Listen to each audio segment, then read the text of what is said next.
Hello everyone, and welcome back to another Earthbound Super Series Boogey%. We are getting really close to the end of the tournament.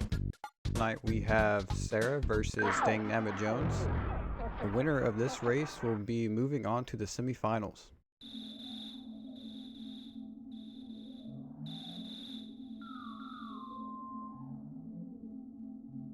Very excited to see this race here. Pretty much only have incredibly top runners left.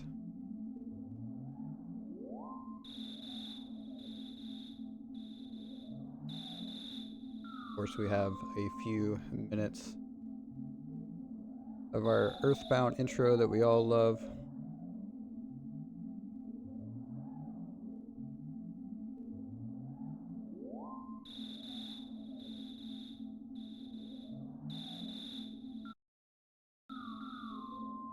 Try to sync them up just a little bit.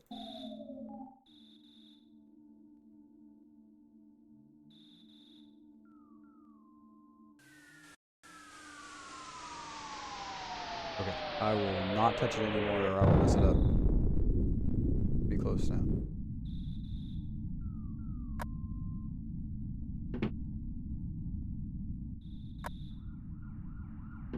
Welcome in everyone. Hope everyone's having a good Friday evening or whatever time zone you may live in.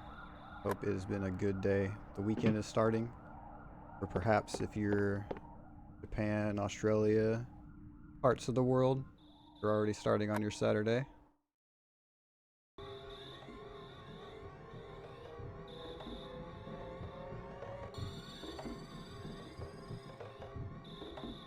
PSI MS Paint Bees. Hope we see at least 2 of those later.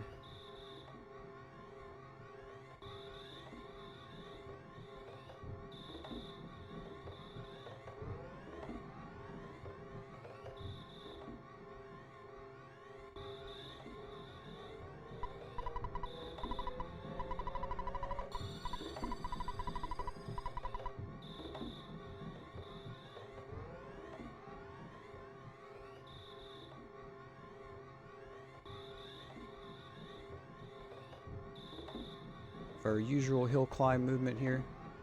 Runners are attempting to optimize as much as they can.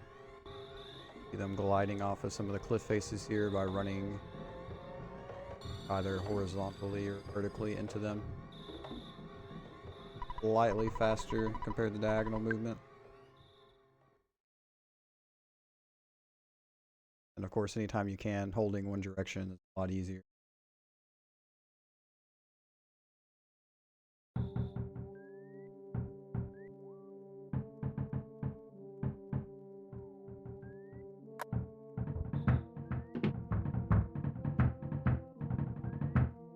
Ooh, DangNabbitJones getting a little bit of body blocked by Tracy there, unfortunately.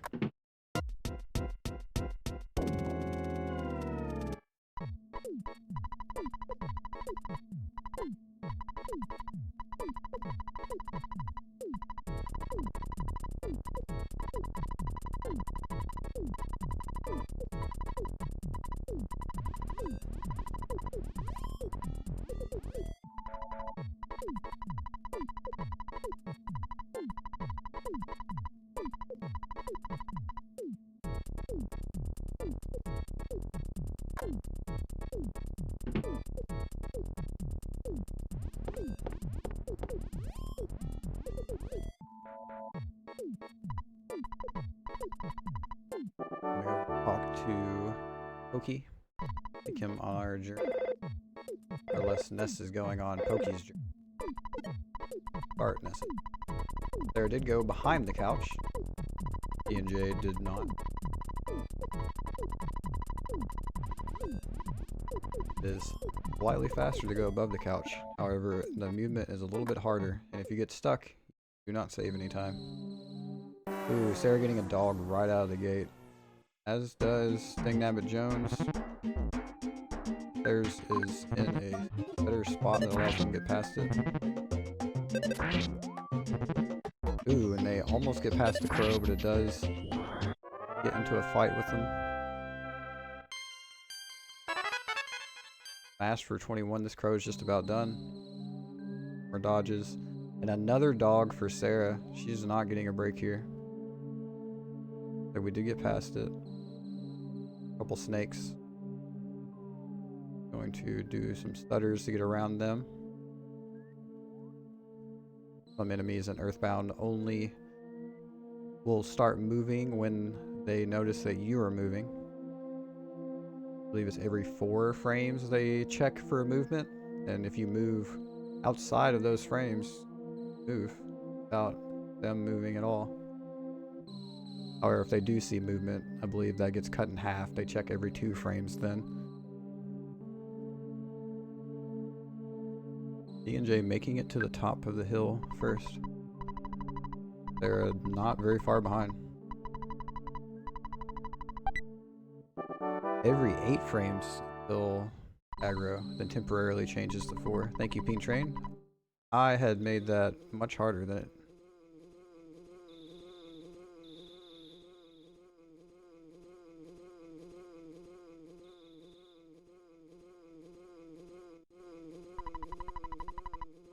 Both runners getting a bit of a pokey pull here. Buzz's dialogue does not start until he reaches pokey.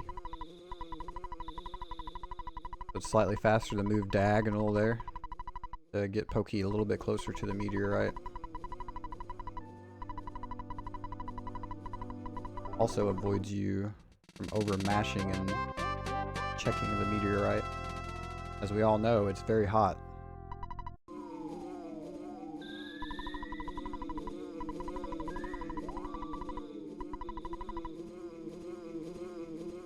Hello, Crimson. Welcome in.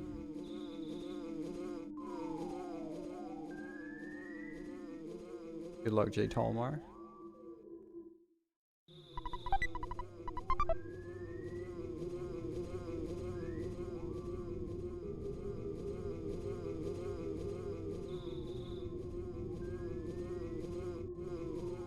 I'm going to need that good luck.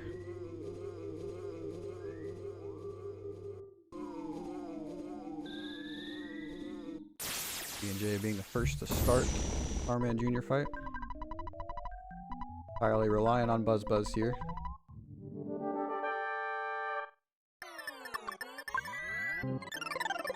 Every other turn Buzz will use a shield. Turns he doesn't use a shield, we would like to see him charge forward. And ideally we will not see as many fires from the Starman Jr. because they waste the most time. They have to target everyone in the party. Already seeing quite a few fires on both sides here, unfortunately.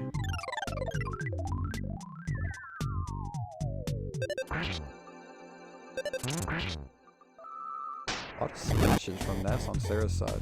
And D&J is the first one through. Pretty fast. And Serra follows as well. Both had 2 turn fights. Or 2 cycles, I should say.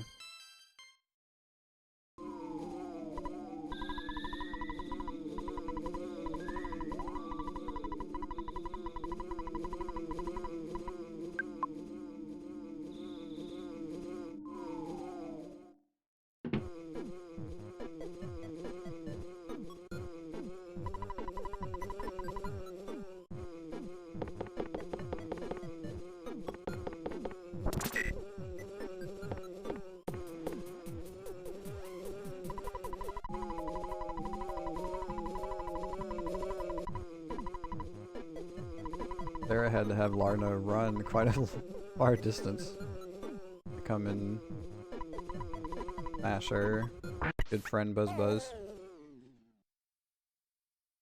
I suppose in this case, for both of our runners,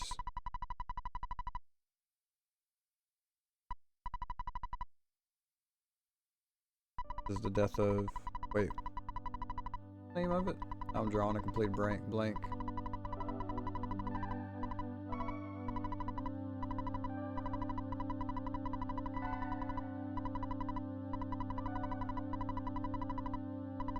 Why I needed that luck. Hold on. Find it.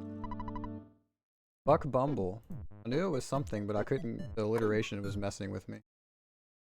Forgot the name of our savior.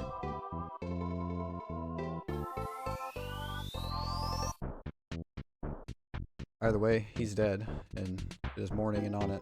Time to make our way through the petting zoo. D&J already finding a dog. Both getting a snake. They're despawned. Ooh. D&J is going to need to despawn both of these, probably. And it was replaced with a crow. Unfortunate, but pretty slow. Pretty easy to get past, as long as you have enough space.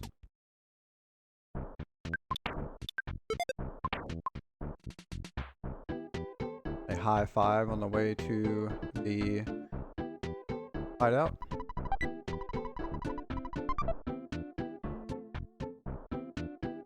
Both runners did indeed skip the map.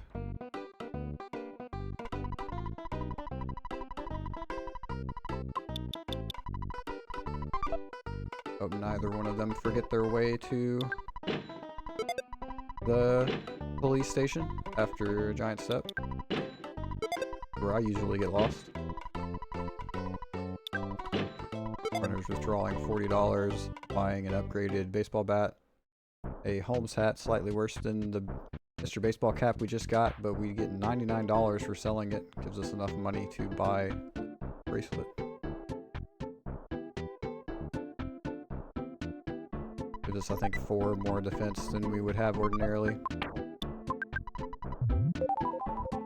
Which is what makes the shack, not the shack, the Frank fights possible. So I did not see if D&J healed or not. It looks like he did.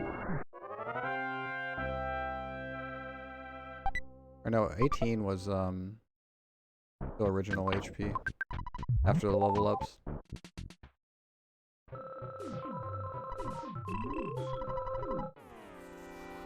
Or if we will see no trash juice from D&J.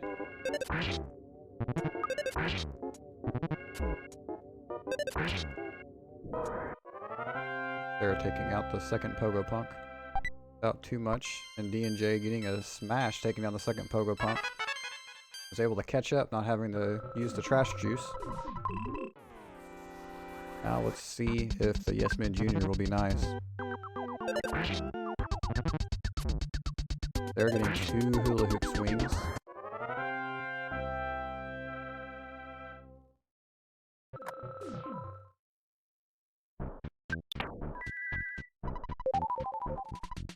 Ideally here, you want to be using your life ups before your burgers. You want to have as many as you can. We will be using a Frank kill afterwards anyway, so if you want to have your PP depleted.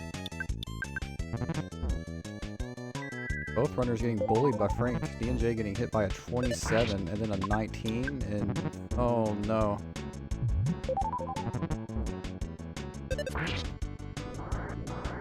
They're getting past Frank using a hamburger to get there. D&J taking a big 27 and then immediately a death hit. Very unfortunate.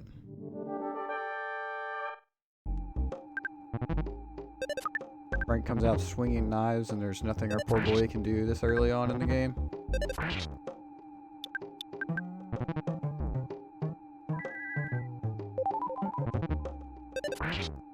D&J will have full psychic points taking the mom heal. Fortunately, we do get a photo.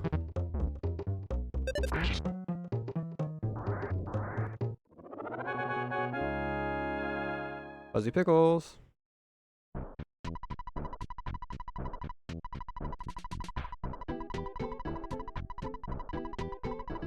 There still is a lot that can happen here. The slug grind may take a long time. D&J is certainly not out. Especially while on it. While both of our runners are in Onet.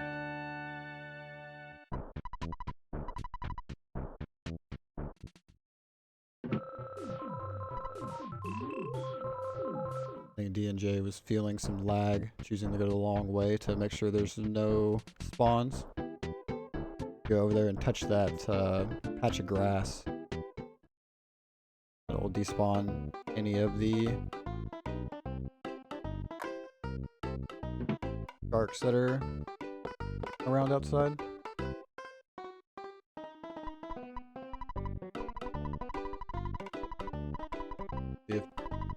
D&J gets a better luck Frank. Okay, a couple saying something nasties, a few something nasties.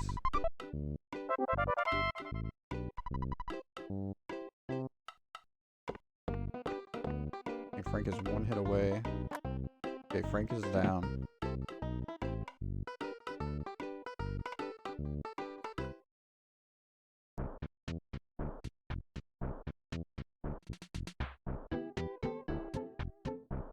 Serra is, of course, going to buy hamburgers for a giant step.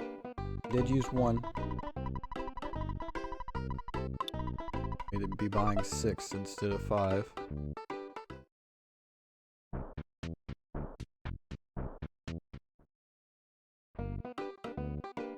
DNG taking out Frankenstein Mark II with little problems. Luckily, Frank decided to behave after that first death. Fortunately, sometimes Frank rolls high enough and brandishes knives twice in a row. Early on, there's not really anything you can do about it. If your defense rolls low enough and your HP rolls low enough, you can just be within 2-shot territory.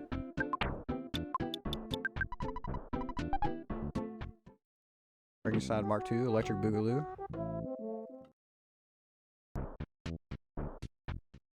Who is now down. D&J is making their way to get the shack key so that they may begin their slug grind. Serra was doing the single slug strat, trying to get more things spawned on the upper level. Looks like most of the way there was only 2 slugs in that pack, so it's very close to the spawn limit here.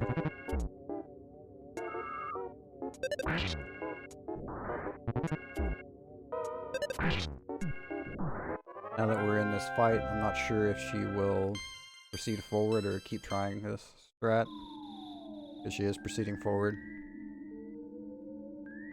From what I understand, that's usually you go for it, and if you don't get it, once you just take the fight and proceed.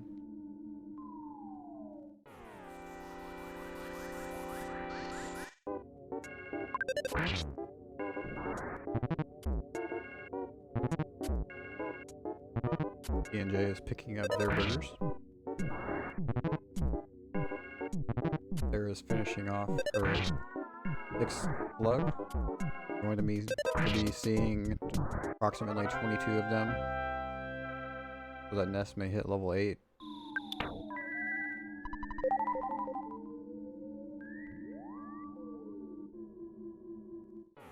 Okay, so already up to 10 slugs. D&J will be entering very soon.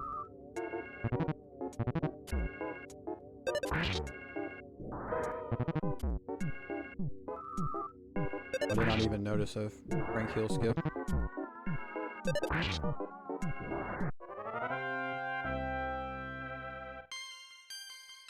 It makes it more dangerous. I believe D&J had 10 psychic points at the end.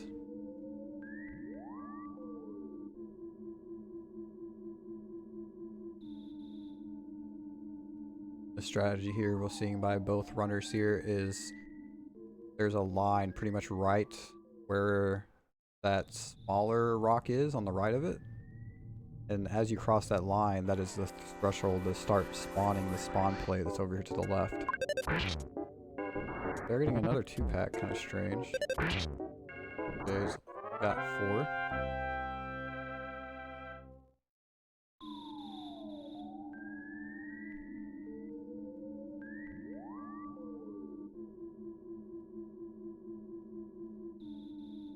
I must have missed some slugs here. Serra's going up sooner than I expected.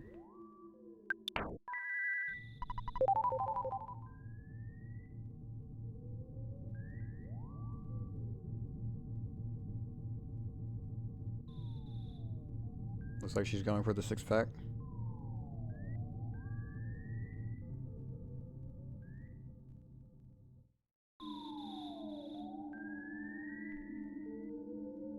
Ooh, feeling for the lag. Very good strategy there. I could see it on the screen. Didn't even have to feel it. Okay, looks like this was not the slugs. Okay, it was a slug and an antoid though. Not as bad as it could have been. Ooh, getting that first call for help. It was Serra. Oh no, getting antoid C on just an A in the fight. They're gonna be trying to run from this. It's a very dangerous fight.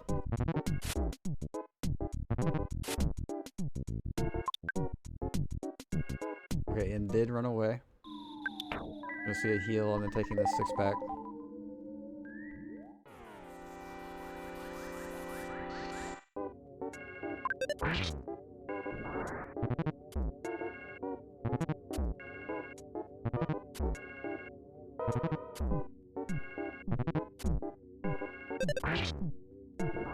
And so Serra will be on her way.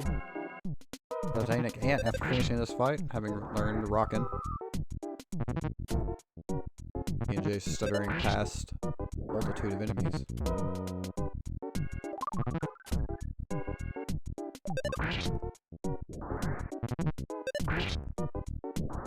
Looks like they were looking for essentially only getting 2 of that 4-pack. I'm not really certain here. I did lose track of the slug count. I also missed what Serra's offense stat was. We will see.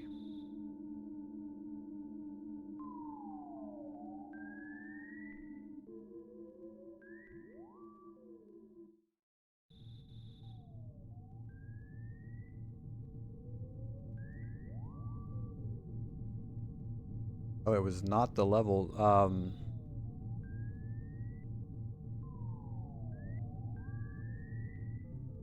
I think you're at 18, Serra. So yeah, you need 1 4-pack.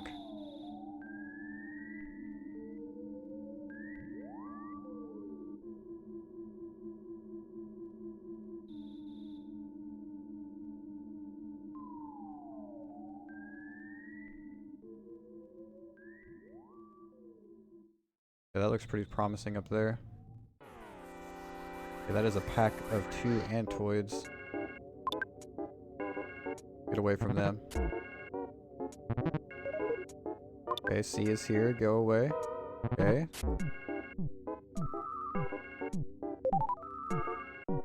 Alright, good. Definitely have 1 more turn to run away.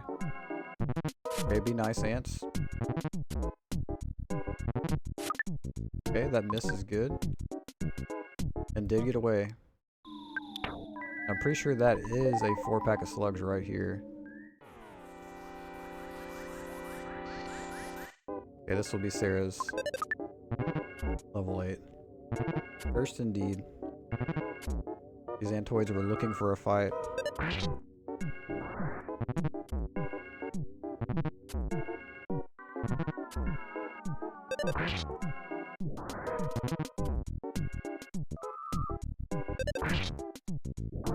Exactly, get away from Serra's picnic, ants, come on. Didn't even set up and have anything nice. Giant steps just full of ants and slugs and rats. Giant rats. By giant rats, I mean giant ants.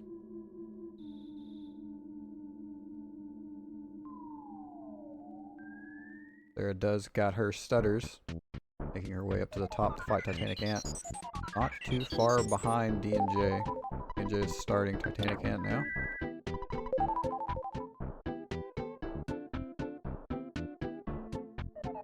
Losing 5 PP will not be able to. A 68 to Ant and 91 on the Antoid. Too bad the 91 wasn't on Antoid. 68, 63. Okay, pretty average.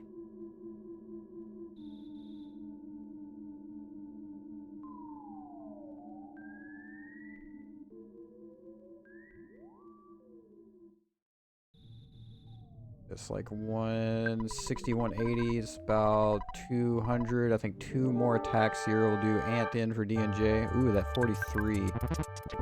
We need to eat another. They're starting out with a 97. Big rocket. Ooh, no, Ant smashing and getting a low roll. No!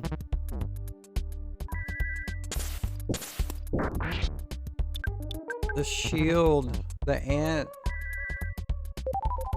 The ant had a vengeance.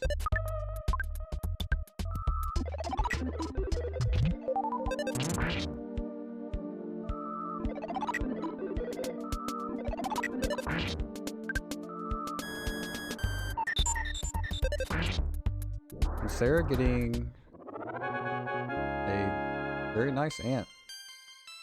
Serra's the first one to clear Titanic Ant. Will make her way to the giant footprint. Record its melody. Make her way to the cops. DNJ unfortunately is going to have to run all the way back through giant steps, stuttering past enemies. I know they have the stutters, as long as not too many things spawn, which seems to be happening here. DNJ is getting through them very skillfully. The lag is increasing, the stutters are getting more difficult. They're still nailing them.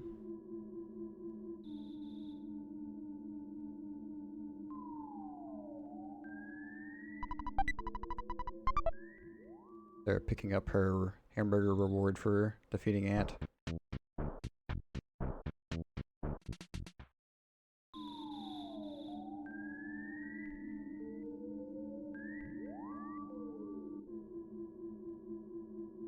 That ant got pretty close. Looks like the second area is going to be clear. DNJ just has a few more rooms to be able to retry Ant. We'll need to get both butterflies here. Can be respawned by running to the right. Pretty much like right below the line where that tree is. Yep, exactly where they went. I think was the limit of the spawn plate there to respawn the butterfly. There is, however, a 10% chance that's not there.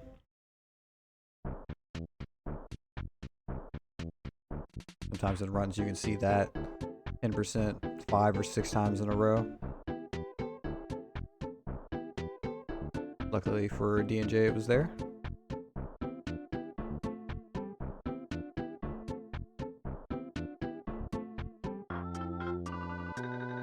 They're making her way downtown, making her way to the police station.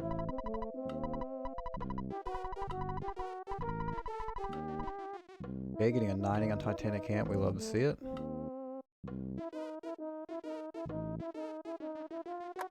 Getting a 59. We do get our life up as well. Titanic Ant did not deny it.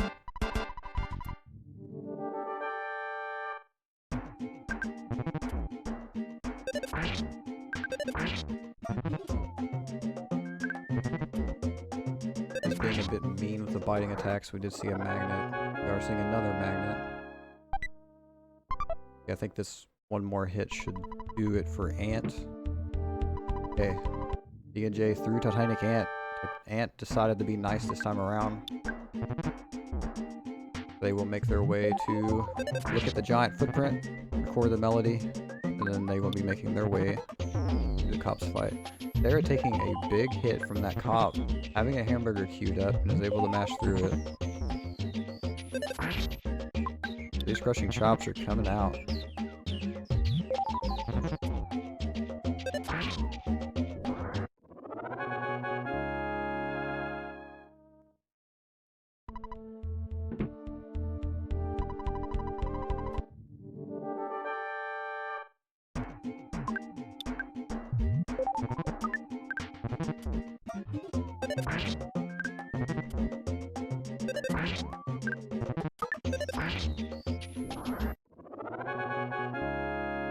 They're getting through the second cop a little bit easier, getting a few misses.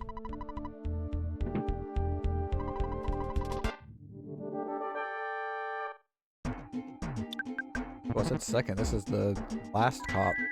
Be the strong fight after this. Okay, I believe that was a miss menu. We were looking for a heal there. We do take the cop out. Going into strong, if he uses a submission hold, I'm a little scared for Serra here.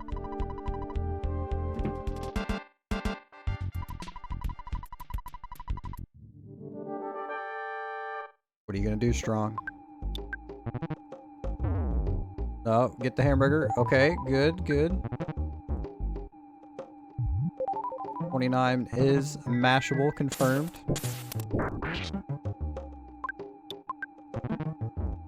She's going to eat her last hamburger, throw off this next rocket, and that should do it. Captain Strong does only have 140 health, and Captain Strong is defeated.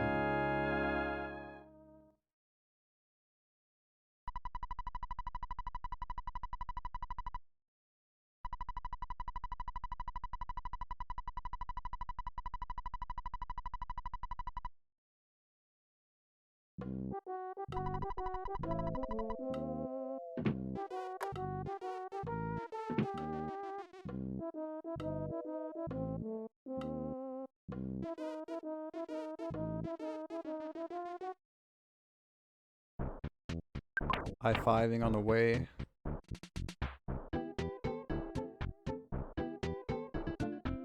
There is still a lot of run left here.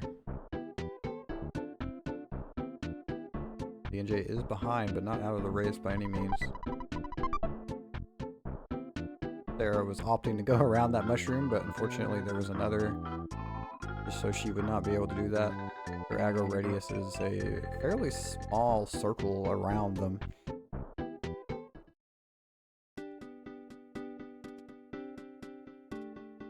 Okay, she did notice the ant when to stutter to get it away.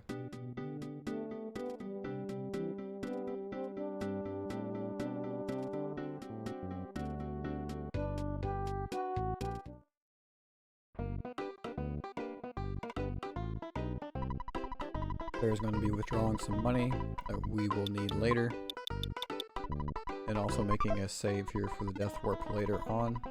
Tucson. D&J is starting their cop fight.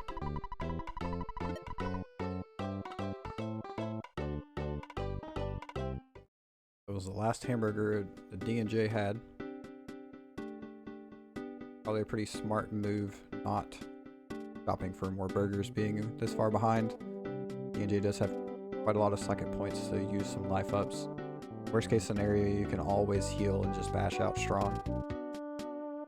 B Rockins is fast, but not required.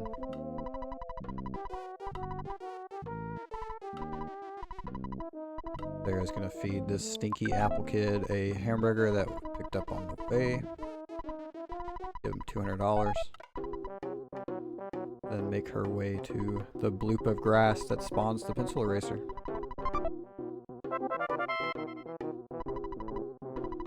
D&J does have second points for the Rockins. It does not work.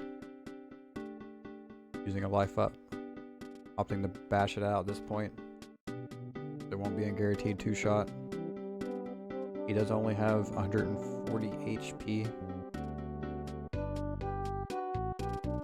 That's smash. Okay, I believe and that's it. Captain Strong is defeated for D&J.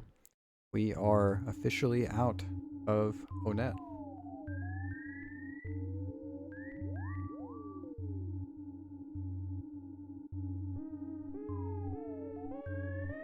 And welcome in, Hunter. We've seen a lot of lead transfers already. Fortunately, Giant Step was a bit cursed.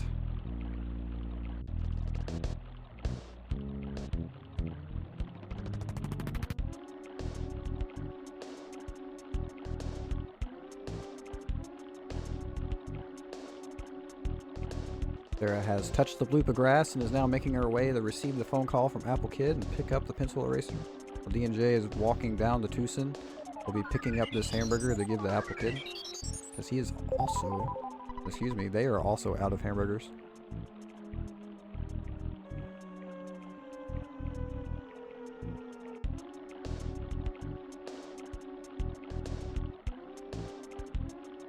They're getting some UFO spawns here, trying to get rid of them.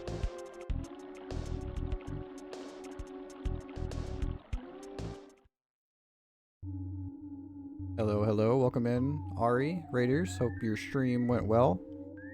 We're just getting started here. Serra has a little bit of a lead. She's making her second trip into Tucson to pick up the pencil eraser while D&J is setting up the Death Warp save.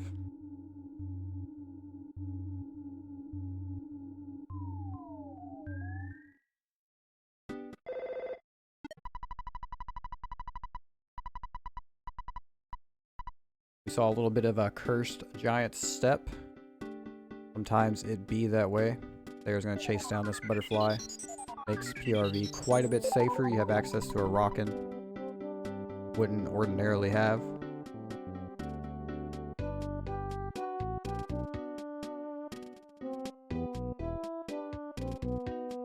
DangJ is going to feed the filthy apple kid a hamburger and give him $200. It will be worth it here shortly.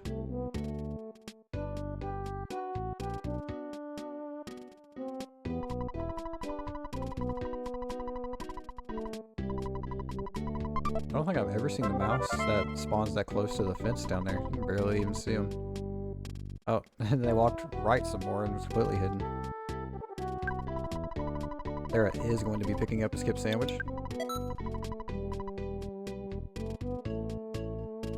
Make PRV a little bit safer. Have to get around some spawns.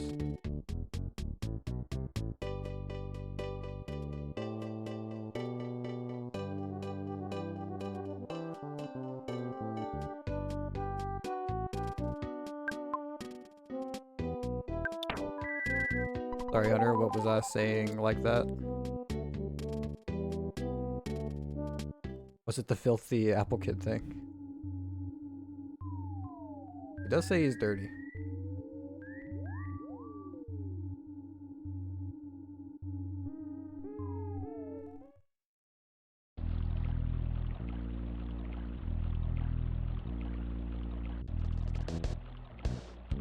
Okay, both runners are in PRV now. DNJ needs to go and see the existence of the pencil eraser. Serra is going to be able to erase it.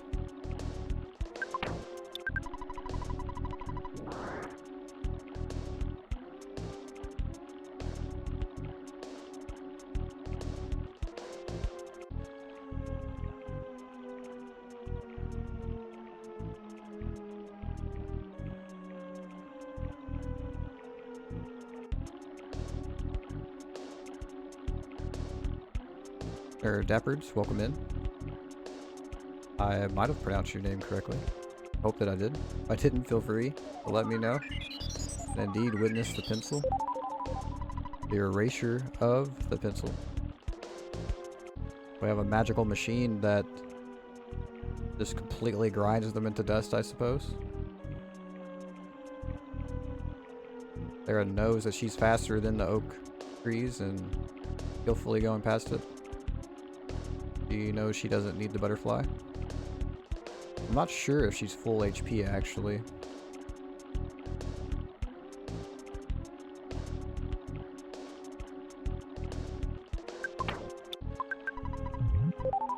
It looks like she is 91 HP. Or yeah, there's a few off, right? 90. Okay, unfortunately, we are going to be stepping on a snake. I think we know what that means. Serra did give it her all to stutter past it. It just got a little bit too close. DangNabbit getting a ninja butterfly in the market there.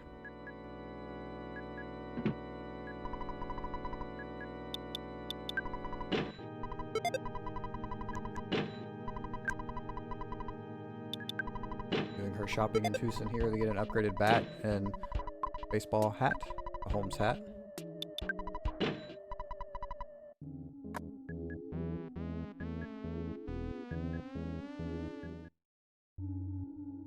Ooh, Serra very close. Cultist Cave means business tonight. That is why you never buffer left coming out of that cave. Or going into that cave, rather. Serra will be beginning her shack fight at the cabin in the woods with the jail inside.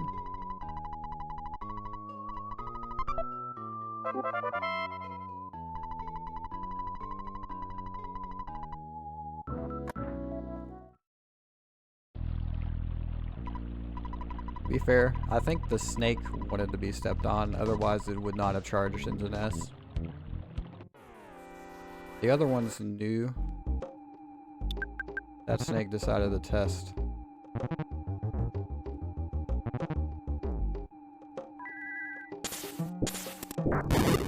Okay, Serra getting a really low roll on one and not working on the other one. Very unfortunate, and misses the crow.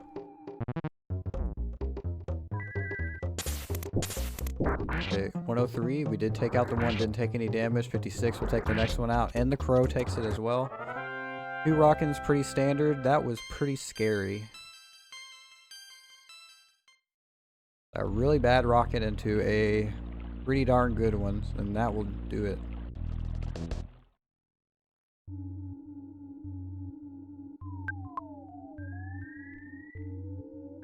Okay, those cultists are in a spot they can be despawned. They're doing a little menuing there to give herself a little bit of time to react. I'm going to be picking up an egg or 2 here. Definitely we'll be seeing a heal before the first cultist.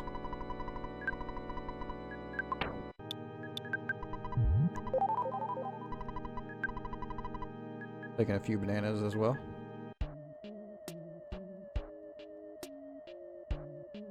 DNJ using the skip sandwich.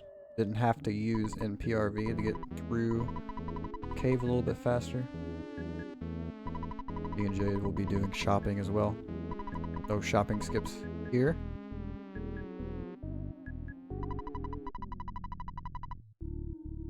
Okay, this first rockin', well, the first cultist fight here can be a bit scary. We ideally want to save this rockin' for car painter. Okay, and that cultist is out of here. Pretty big hit to begin with, and just smashing him out of existence. Ooh, why does your backpack smell like it has 15 bananas in it? Well, I bought 3 40 minutes ago. Left them in my backpack.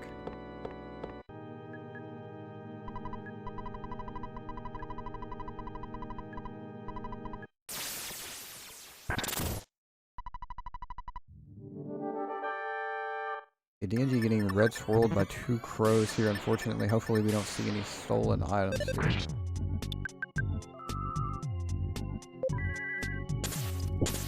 Birds are here for revenge.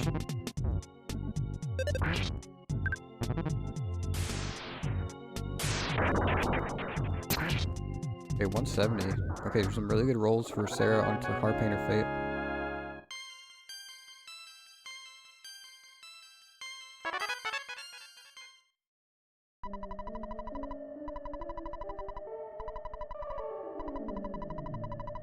Serra managing to keep her lead, keeping this pace up. It is, of course, not over.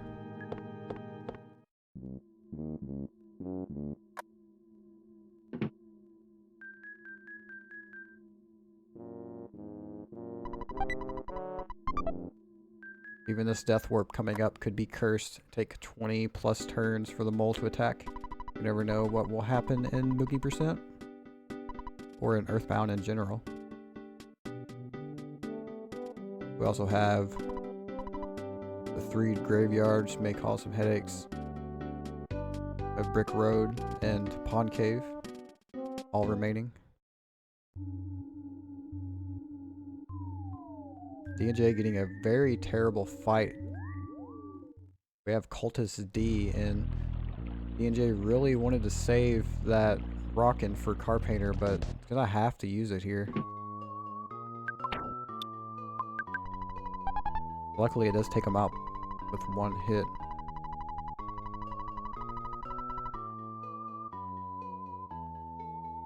Okay, we do see the big HP levels up here rather than having them at Car Painter. Means the Death Warp may be better for DNJ still. DNJ getting some cultist spawns in the cave as well. We get a little bit of chirping action. Serra's fresh egg has indeed hatched. It is now worth more money. However, if we wait just a bit longer, we're into a chicken worth even more money.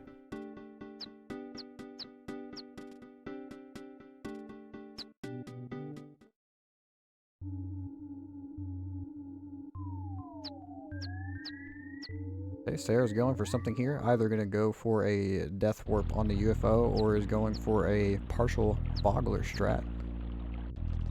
But like that is indeed what she's doing. There's a clear path straight down to the life noodles.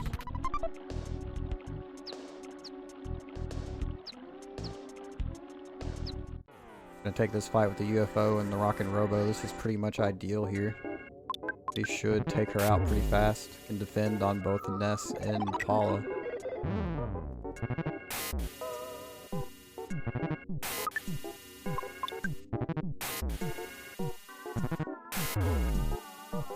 And Ness is down.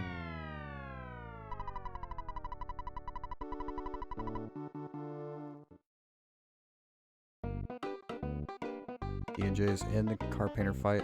Does not get any reflex on the first one. Does have a rocket that hits for 78. It's pretty good.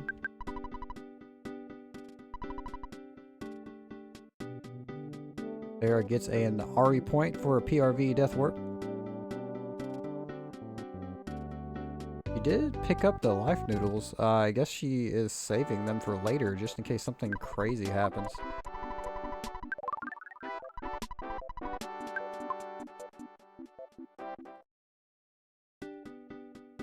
Oh, she mismenued. My mistake.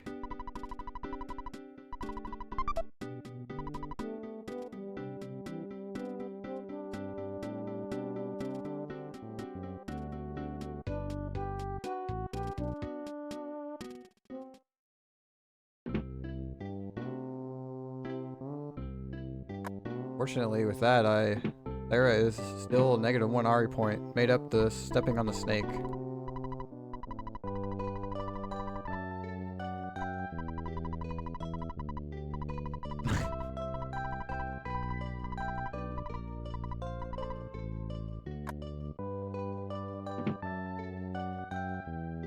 Okay, Serra. Pollyanna.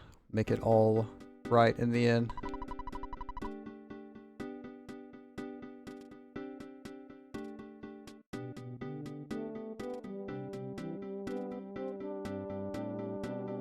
D&J on their way to save Paula. And the key to get her out.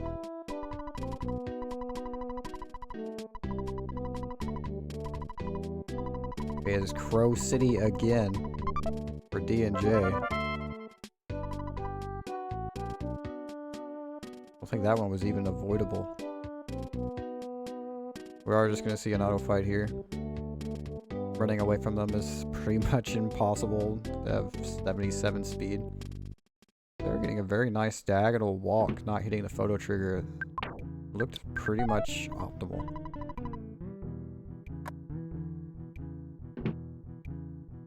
D&J is dropping their defensive equipment, using the key of the cabin.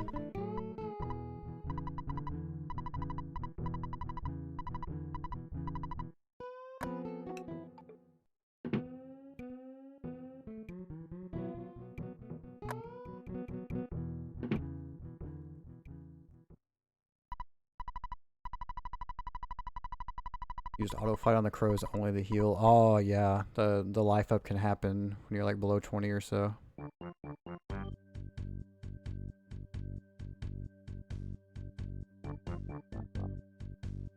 Gosh, what a first run that would turn into.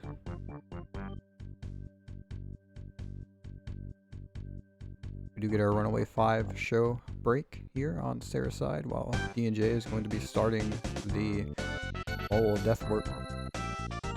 Both of the kids are pretty low HP. Taking out Ness, turned 1. We love to see it. We can just auto fight with Paula until she dies, and she dies turn 2. Best possible bowl from D&J.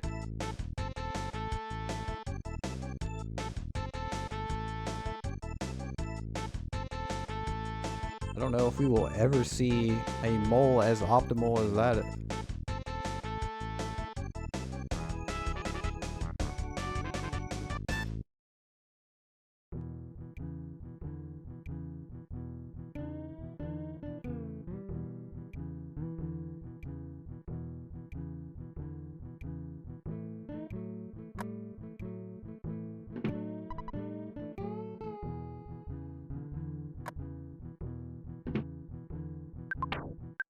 Okay,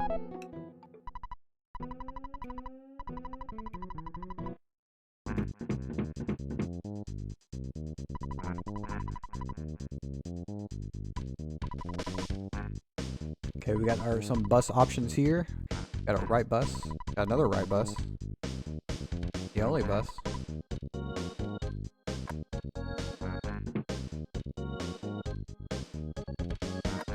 We're getting stopped by Lloyd. There does do a flawless right bus. Not even getting stuck on the pole there.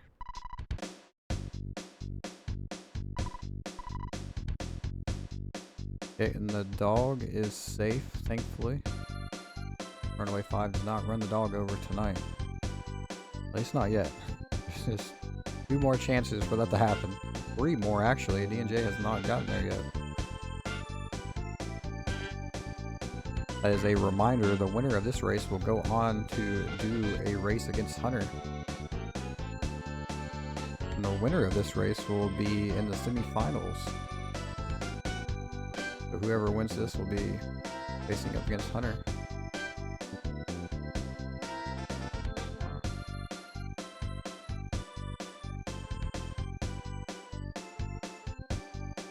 Getting on your right boost.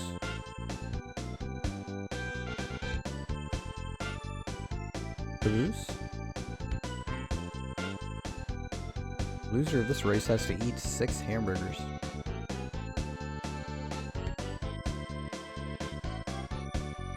I don't know about hamburgers, but I know if they were delicious Taco Bell soft tacos, I know that would happen. Because here, the Earthbound Super Series, we love Taco Bell.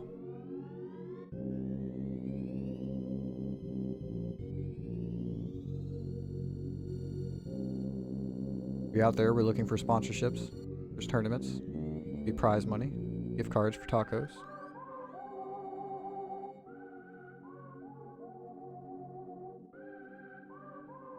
We even have an official Lord Taco. Serra does take a red swirl by a fly. Not necessarily the dangerous here. It does attack a nest. A single freeze will take it out. The nest does take both hits, thankfully.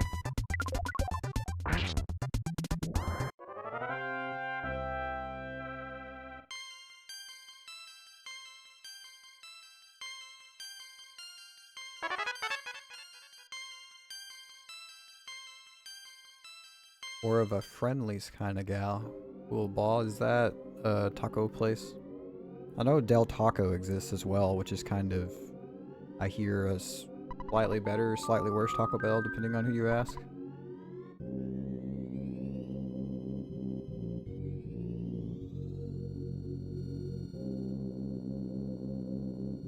We have a semi...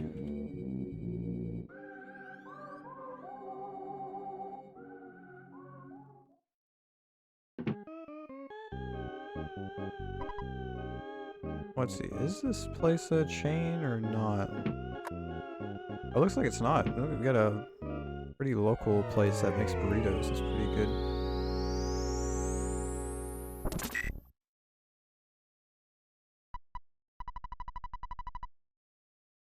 Friendlies is like Chili's, but worse. I understand completely.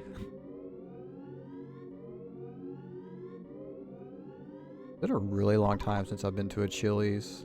I've been to an Applebee's relatively recently. Well, I say relatively. Been like 6 years.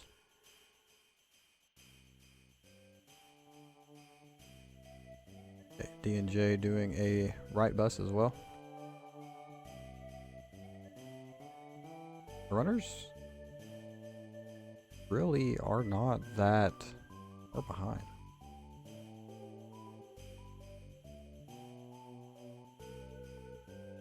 Not something that a first proto can't stop. Unfortunate pond cave as well.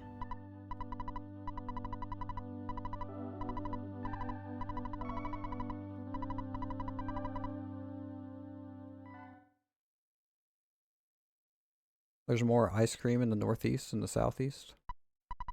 You'd think it'd be colder, you wouldn't want ice cream.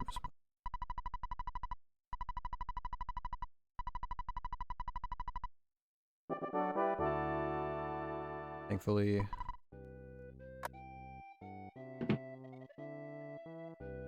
it melts by the time they ship it down there. That's true. You have to get the really fancy ice cream where they make it on the truck on the way to you. Welcome in, Pebble Possum. Hope your day was very possum-y.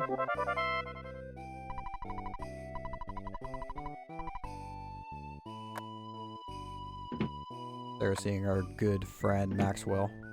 I don't think anyone has any negatives to say about Maxwell, right?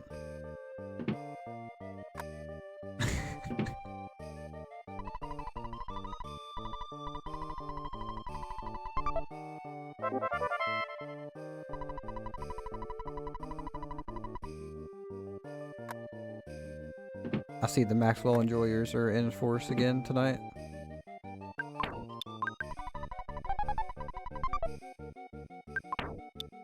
They're getting the home sat at the very edge of that locker, not having to go forward.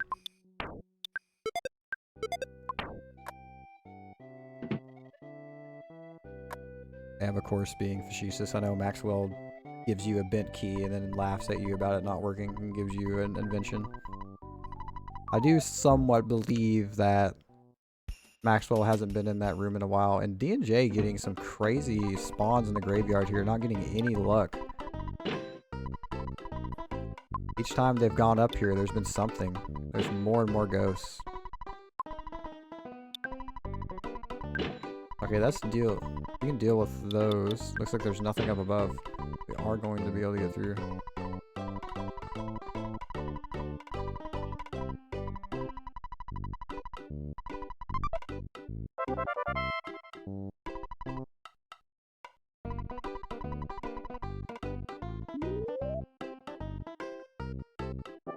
Speaking of great friends to the stream, Bubble Monkey joined Serra.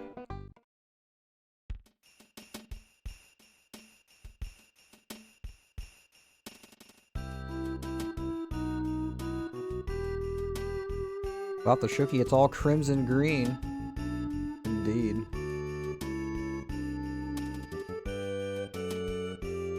Be joining me for commentating the next race. Whoever wins this will be facing up against Hunter in the semifinals of the Earthbound Super Series brackets.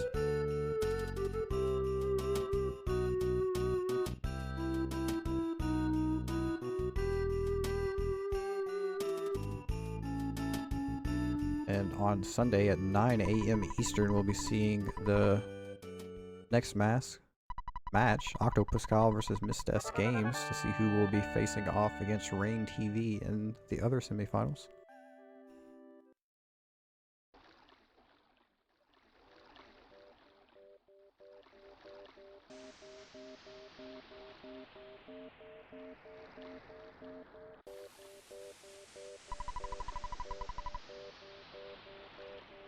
Here comes our first Tessie of the night.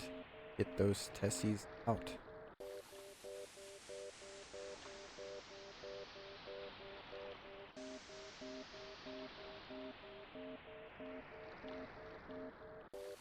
I will allow her to serenade you while D&J gets Jeff out of bed.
Whereas Tessie ride is finished, you'll be making a left turn here that get pretty close to that cliffside, despawning the Gruff Road down here, Brick Road. D&J is roughly, I think, 4 minutes behind or so.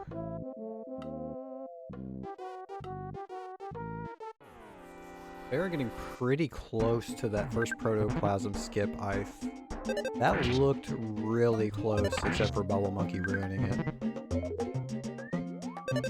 You see a pretty early call for help.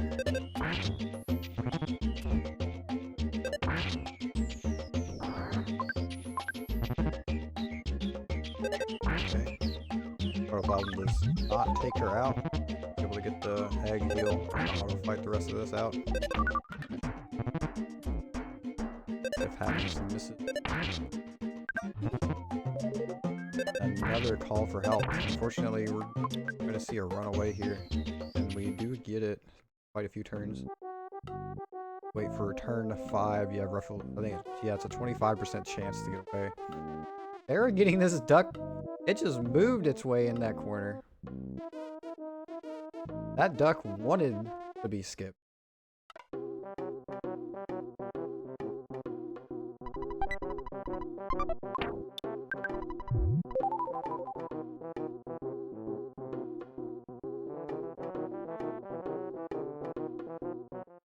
They're beautifully pulling off second protoplasm skip, doing a little bit of a stutter to see when Bubble Monkey stops and going ahead.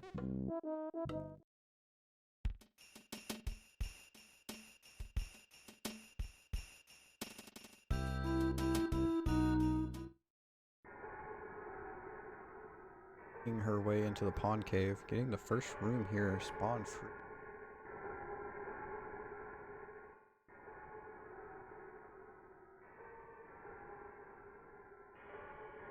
And Jay's favorite friend, ironically, non-fishy.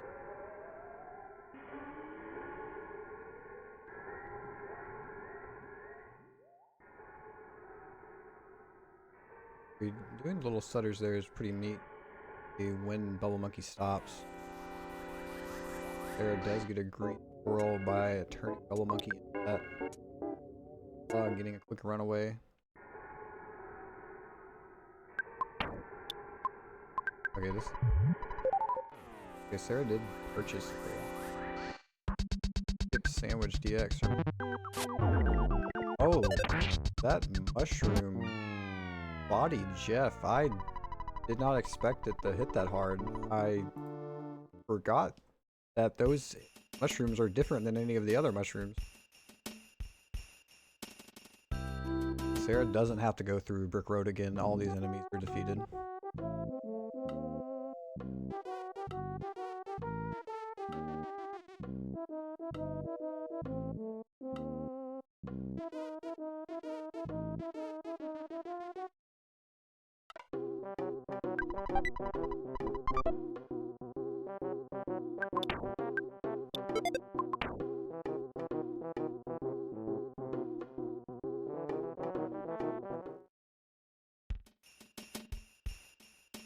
Definitely an incredible race from most runners so far.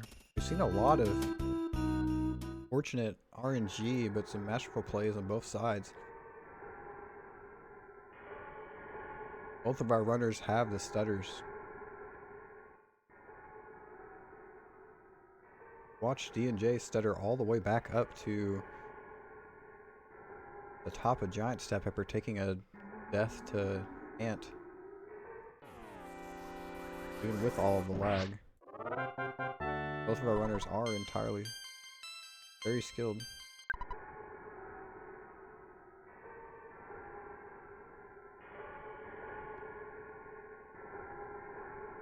Sarah's almost back to where she was.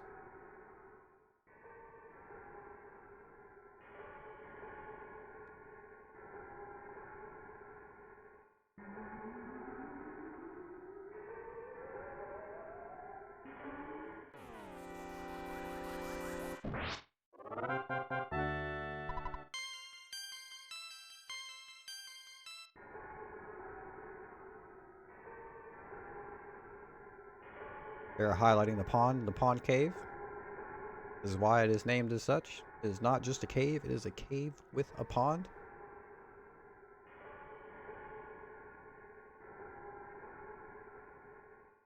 They did have to take that duck fight. Did get the fresh egg. It's a little bit of safety. And Bubblemonkey ruining the second proto skip. Sometimes even if you wait for Bubblemonkey to do his little movement there, it still doesn't work out because Bubblemonkey decides stop again.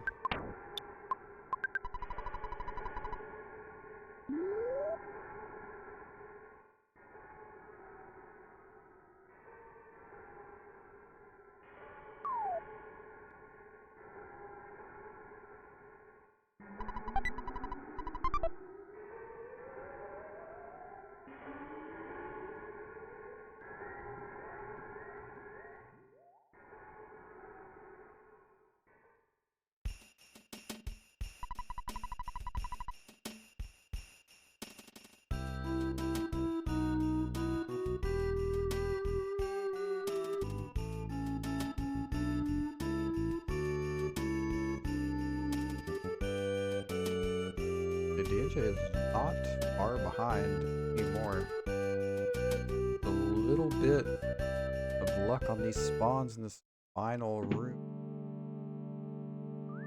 Okay. Slugs that are passed. There are some slugs in front and some more slugs in front as well.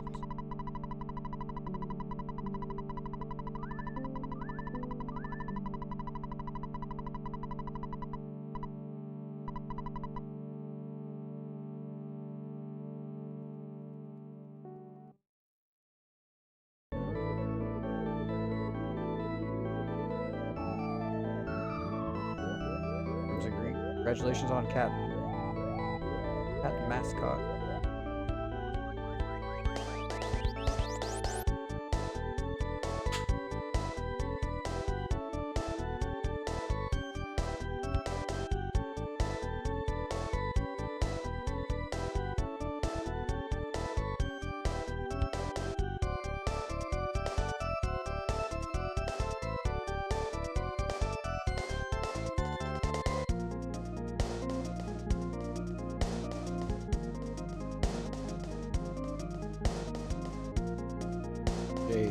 Zooming past the pond where the cave gets its namesake, the pond cave.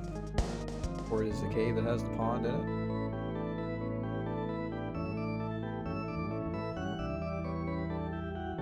Yeah, I was wondering that if possums hibernate.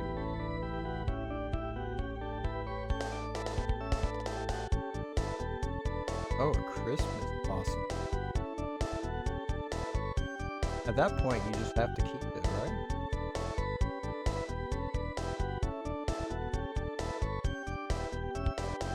Very Christmas. We are leaving winters. Go back to dreary old Threed. Will not see, or Threed will not see the light of day, fortunately, in this run.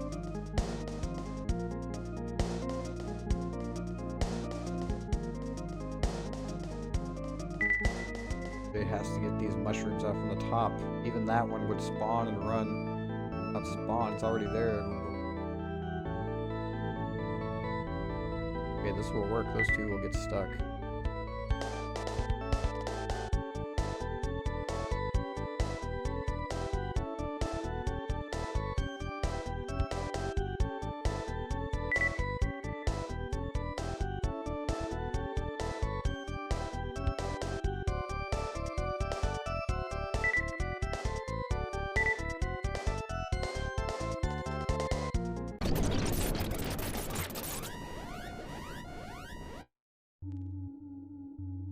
Squirrels don't, but they do collect food and store it. Do possums store food?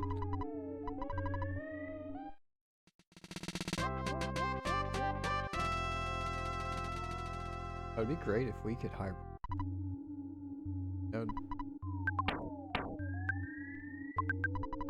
We have bills to pay. Can't wait for us to hibernate.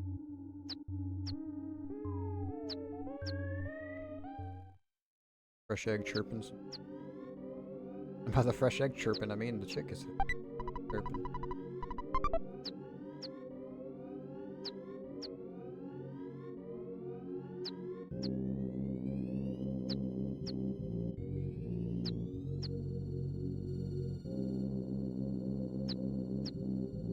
February.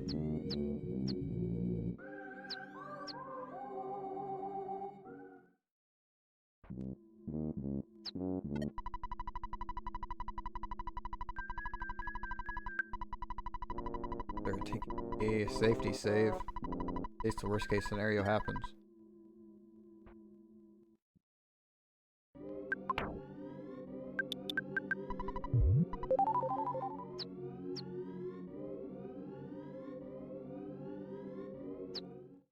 To go into the tent fight, there was no hidden zombie dogs or anything.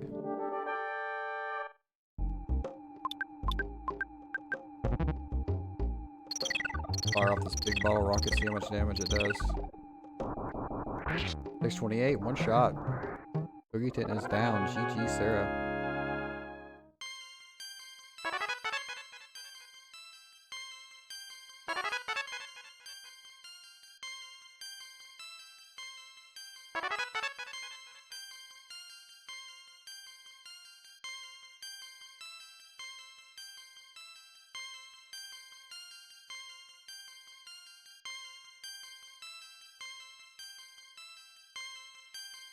Indeed, without the save, Jeff would have rolled a 94. We know for a fact the RNG was changed by doing that.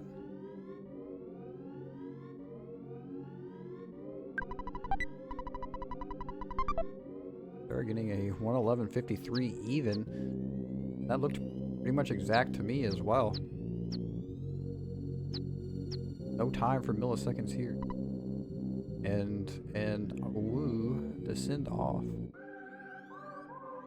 Our winner, who will be proceeding on to face off against Hunter in the semifinals race coming up right after this. However, it's not yet over. D&J is going to make their run to the Boogey tent. We need to see at least one more dead Boogey tent before we proceed on.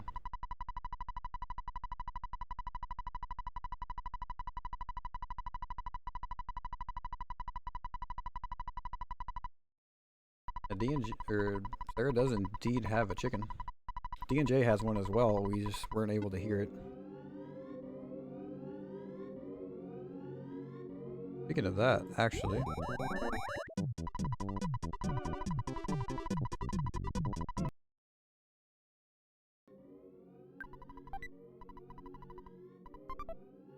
Here you go, have some D&J volume.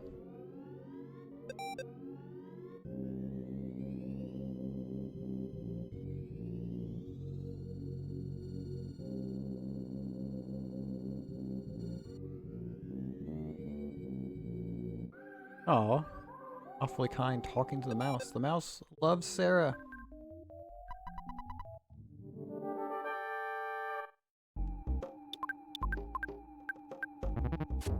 D&J's time to fire off a big bottle rocket. Teddy bear was 531. We got 50 HP left.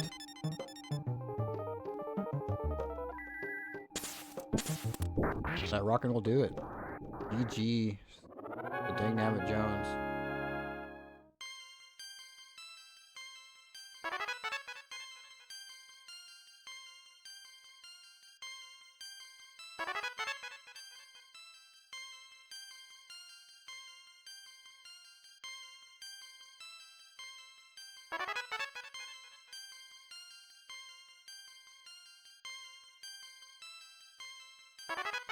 The lady to Serra's left will do a check lead character gender, and regardless of the results, says that she could saving 3.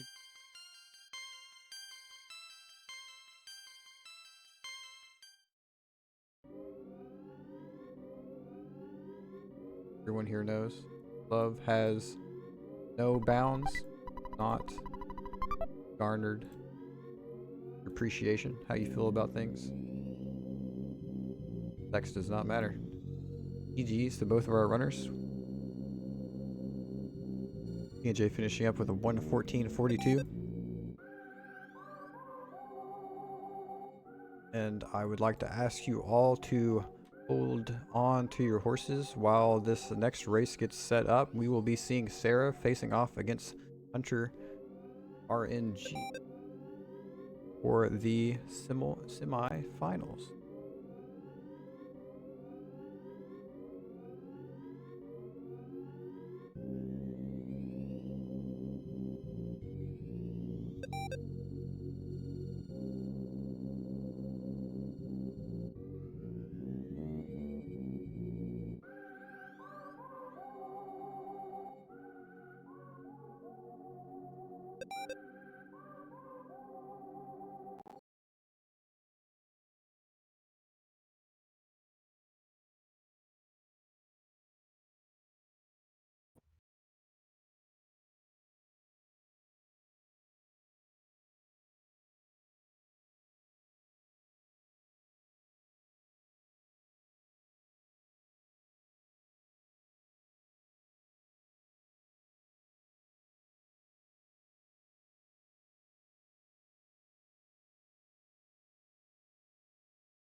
Alright, welcome back everyone. Our semifinals race, Serra versus HunterRNG, will be starting very shortly here.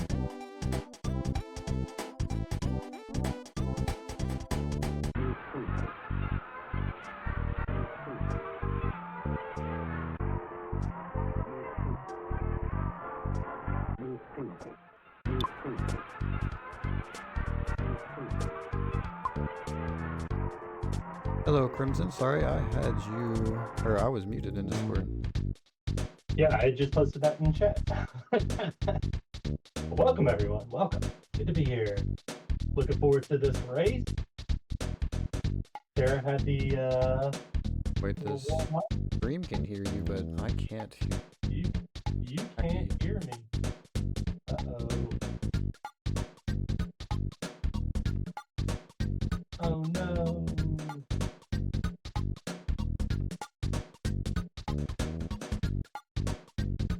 I'll just keep talking. But if you're just joining us, this is Boogey %, the semi-finals. So HunterRNG versus Serra, aka I am bad at naming things. That is her handle on Twitch. They've both been through the gauntlet to get here. So semi-final. We don't have the other semi-final set. Looks like it is Rain TV versus the winner of Octopus Cow in this set of games, which is coming up on Sunday morning. So come back for the quarterfinal, the last quarterfinal, and then we'll get the semifinals figured out. The other semifinal, and the winner of that will take on the winner of this one for the championship. And I believe in the finals we do best 2 out of 3.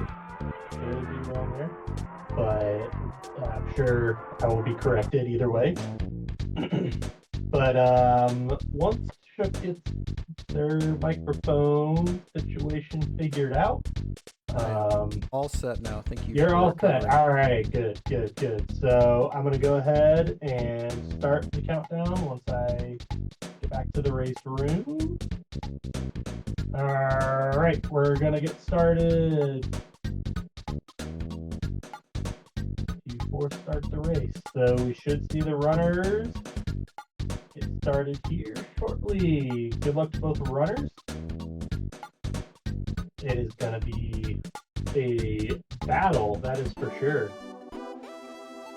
Serra has been putting in work over the last couple years on all things Earthbound, and Hunter, of course, is the... Sounds like a bad Zoom call. Let me double check.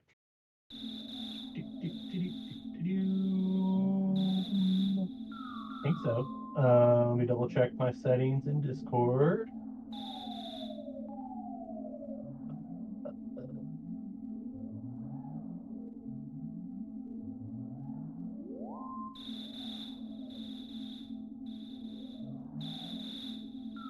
Let's...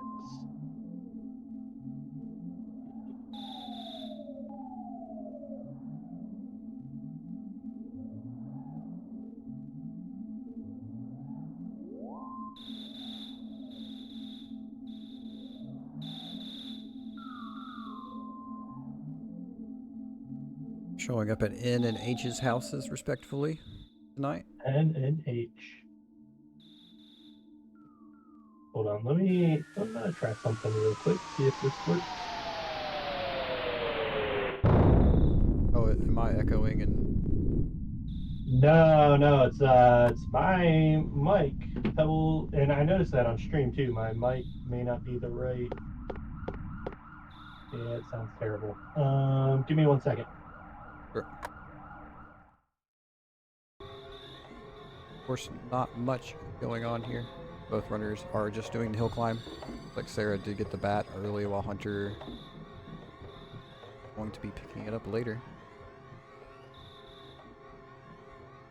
We will see them sync up again probably for the next night, unless Hunter waits for the last time.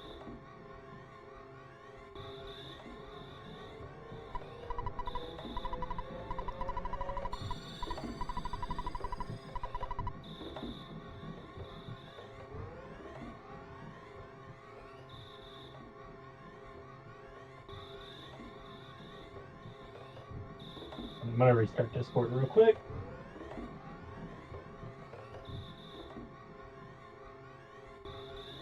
Alone with my thoughts. Alone with you all. Like the past hour and a half.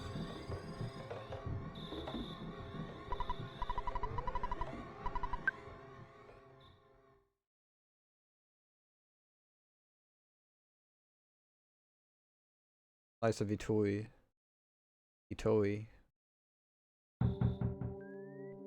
Yeah, to put some time at the start of the game to resolve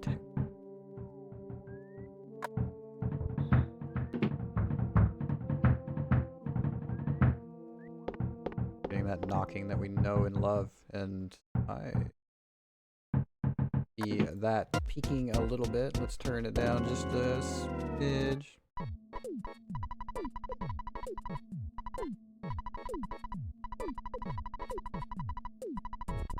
Absolutely no worries.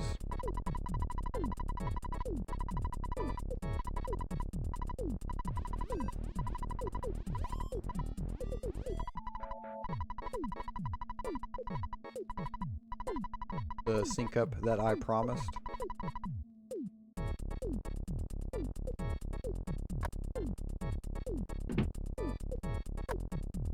Hunter now getting the bat. I think technically it may be best to get it on this pathway, but in the grand scheme of things, it does not matter.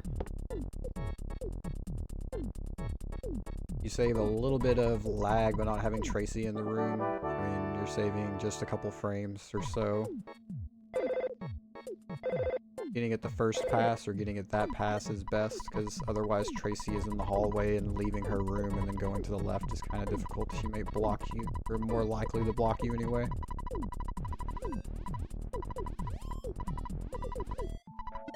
Both of our runners going behind the couch. Hunter sees a snake. Serra sees a dog. Passed them pretty easily. Hunter is going to opt to despawn that snake. Serra having to despawn a dog. And the dog came back. Or perhaps it is the original dog. That time it turned into a snake. We're going to see her stutter past this one. Nothing directly ahead. We'll be able to despawn that.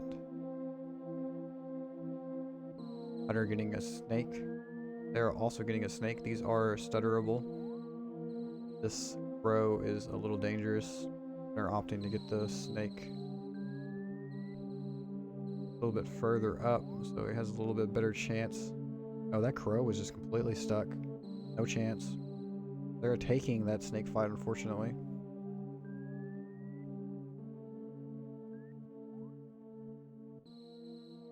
An hour and a half doing masterful stutters.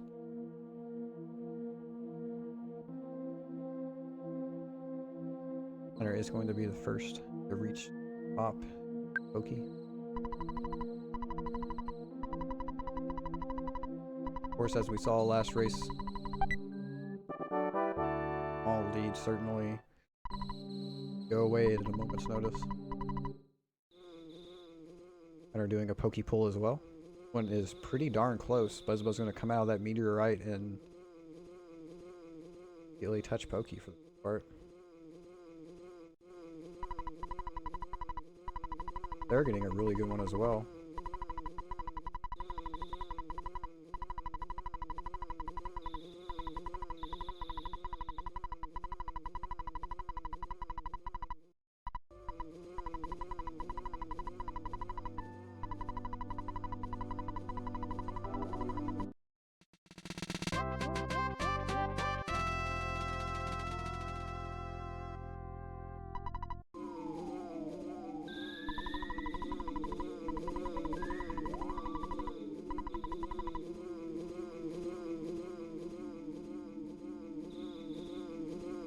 I want to see is, have you all seen those retro, like a rotary phone type microphones that they've made? People have like opened up the internals and passed them through digitally, and it has that really warm, old telephone sound to it.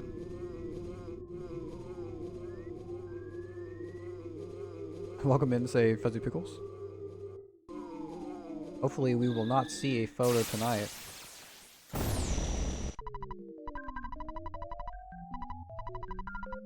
course, depending on how the net goes for our runners. May not have a choice. Hunter starting the Starman Junior fight. It's 200 HP. We're looking to see Buzz use a charge attack. 37's pretty low regular attack. Every other turn, Buzz will use a shield to protect the kids.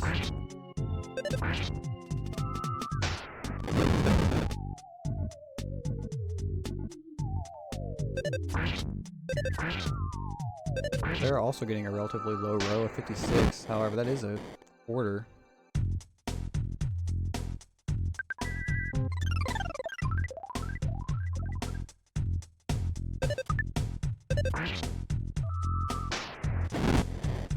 A lot of fires on both runners. It is the slowest thing. We would not like to see that. Okay, Buzz doing another regular hit for 71. Kind of makes up for that 30 earlier. I would like to see a charge forward, however.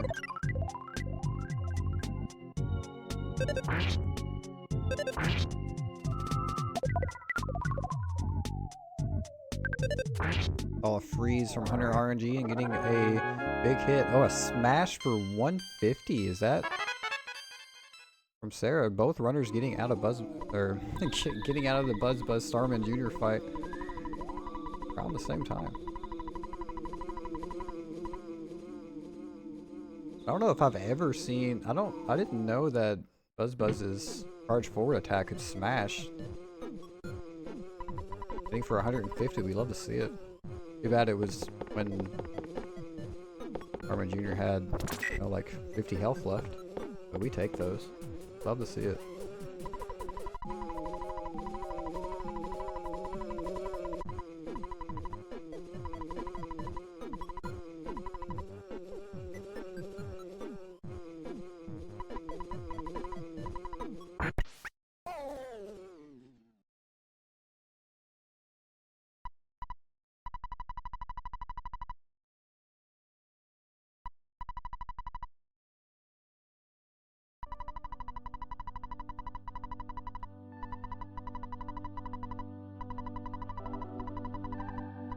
Rest in peace, Buzz. We did not see Buck Bundle. Buck Bundle. We didn't see him. We don't get his name either.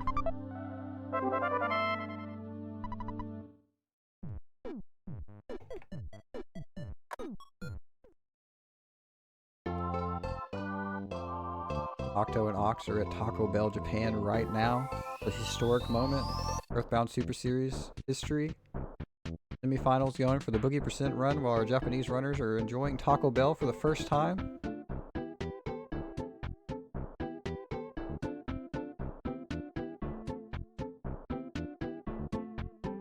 They're making her way to the zoo, seeing a couple spawns here. That crow, she's going to get past. Hunter has made it through.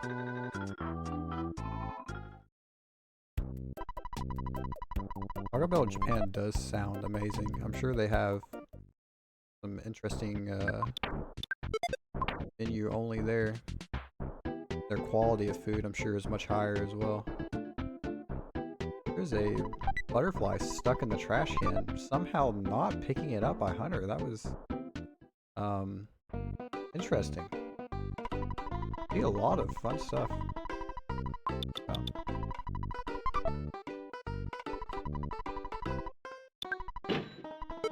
Both runners withdrawing 40 bucks, doing a bit of shopping here, getting a baseball bat upgrade and a baseball cap downgrade. But the Mr. Baseball cap sells for $99, making enough money for the cheap bracelet and giving more defense than we ordinarily would have. Or more, I believe. Doing a run down this diagonal to touch this loop of grass, which will make sure there are no sharks that spawn down here other than the ones that stand here normally. They're doing the same, touching the bloop. See how the pogo punks do for our runners. We don't want to see the charge forwards like we just saw. We really don't want to see those. They're doing some healing.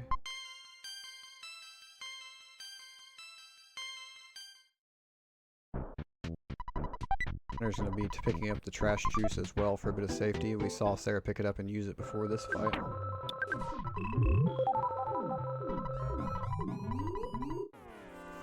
Hunter does have a bread roll where Serra does not. Let's see how Pogo Punch. One charge forward, this attack's going to take him out.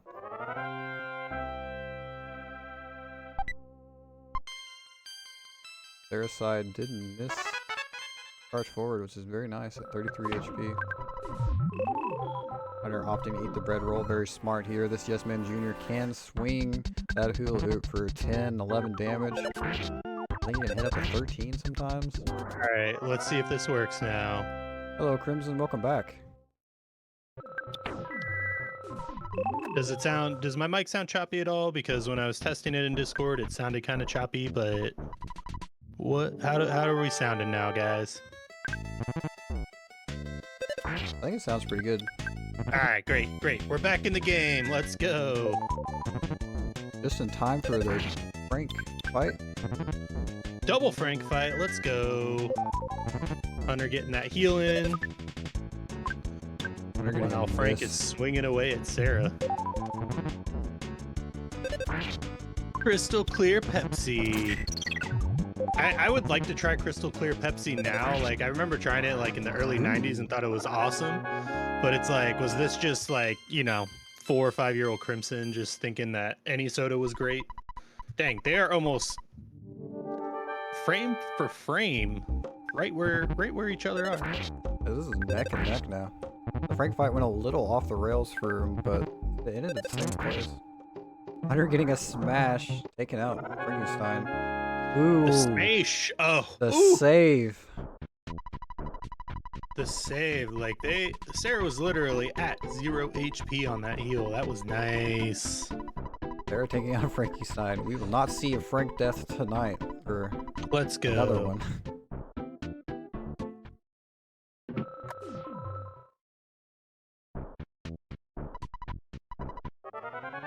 I think this is the first race I've calmed in a while that I upgraded to Windows 11 last week, and I think I just messed up all of my settings and everything.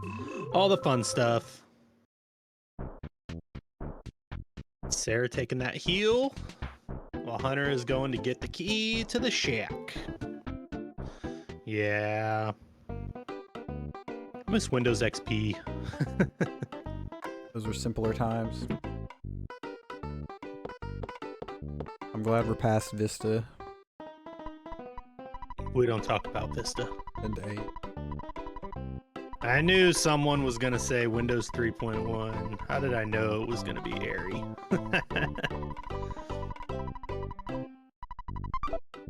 Mr. BH Perkle himself.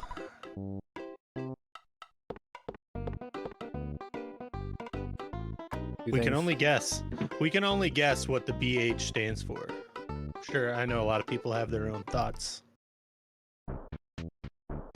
I've never thought about it before.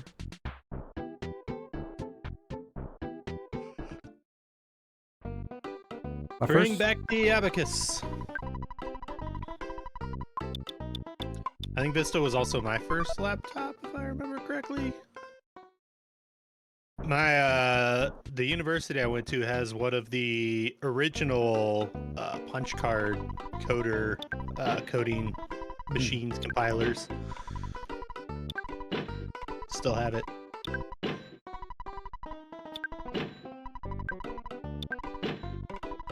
Stocking up on them burgers. Very important.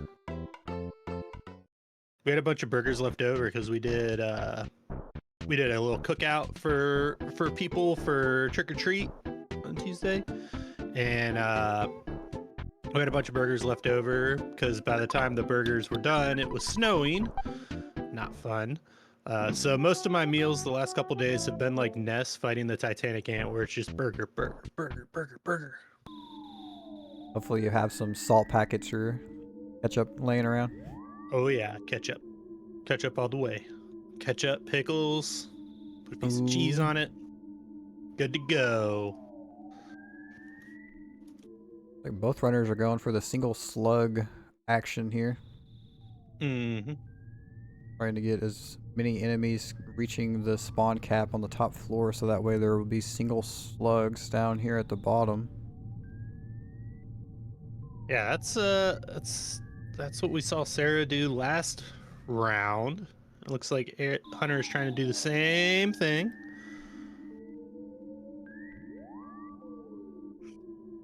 Serra is getting them here. Nothing wrong with some single slugs. You higher chance of bomb drops, I hear. Bum bum bum bum bum bum bum. Full circle back to entrance spawns. Is the entrance spawn? Was that like the OG strat? For all you vets out there.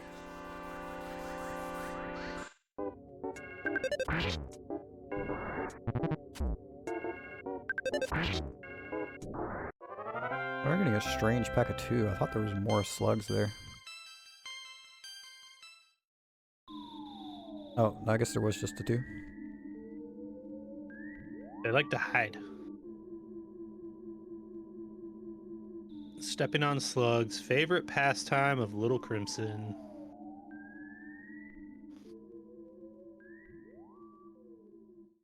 More sluggies for Serra, singles. Let's go. Making it easy. There's a full 4-pack as well. That one next to the mouse is going to be a little difficult to get, but we'll see. Yep. Especially now that the mouse took a step down. That mouse is like, no, this is my friend. I will protect this attack slug. Ooh, very There you nice. go. Very nice. Stuttering into the ant. Or to the slug.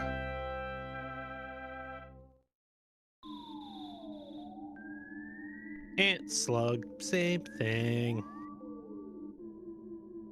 Ooh, must have despawned something up ahead, getting a 2 fight. That's okay, though. The mouse has high guts. He's like, let's go. I'll fight you. I don't care. We'll do I 1 may hit you. damage. I may hit you for 1, but I may hit you for 15. There is no in between. That's how I live my life anyway. So it works out. Gotta be gutsy, gotta give it your all. Oh, for Serra. Serra gets the bomb drop. That could be coming huge. Bomb, bomb, bomb. That was the reverse. That was the reverse commentary curse. I brought it into existence.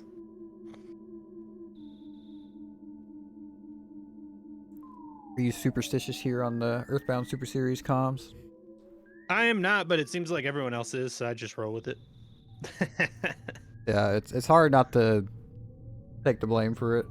Yeah, I got wide shoulders. I can take a lot. I can shoulder a lot of the burden. Malware. Thanks. No airframe. That was just me messing around. The golden days of the internet and all the browser toolbars. Right. Getting blamed for the computer going slow. Yep. It wasn't me adding Yahoo Business and Yahoo Finance and Right. MSN and the thousands of other toolbars. That's why you guys got to go with Netscape Navigator all the way.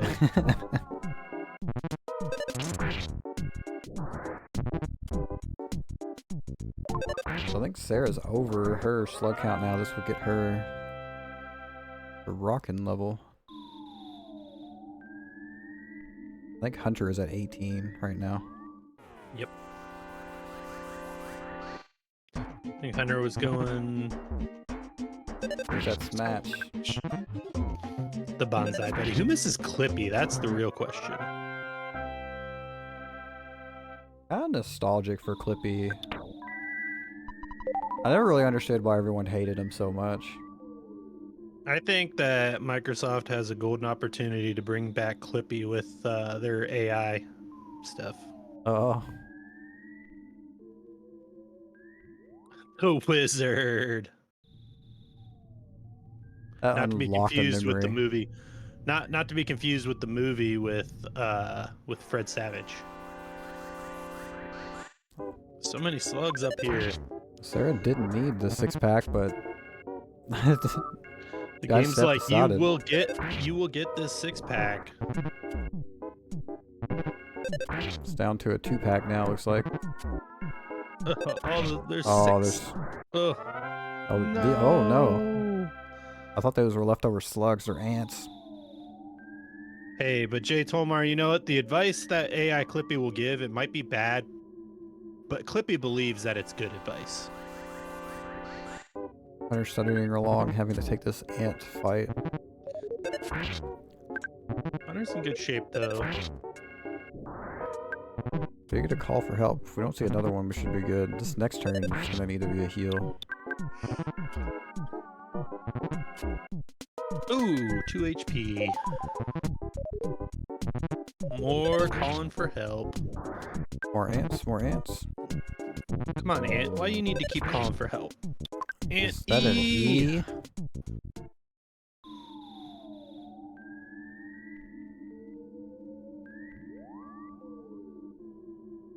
They're making her way up to Titanic Ant. That's 2 packs of ants, I'm pretty sure. Hunter also paused to think if that was the slugs.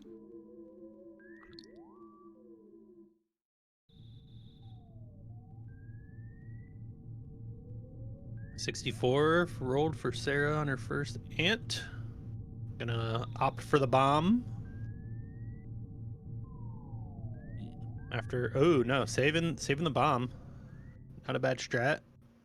55, pretty low. Go ahead and heal. Mm-hmm. Sarah's got that bomb in her back pocket, so she's in good shape, even with those low rolls. But a miss from this. Getting a magnet. This is the next attack for Serra.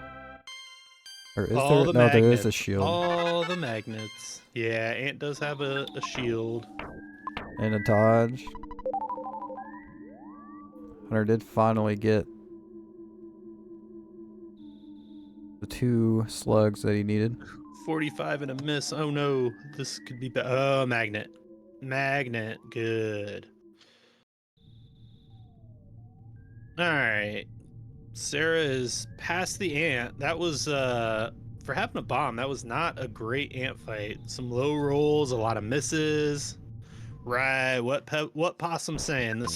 That's longer than any bomb ant fight should be, but man, it seemed like everything was just rolling so low for Serra.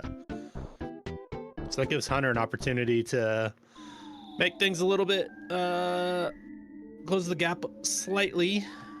We're going for a crazy stutter there getting past. This one's a bit easier than the other one. That one was just 1 frame away from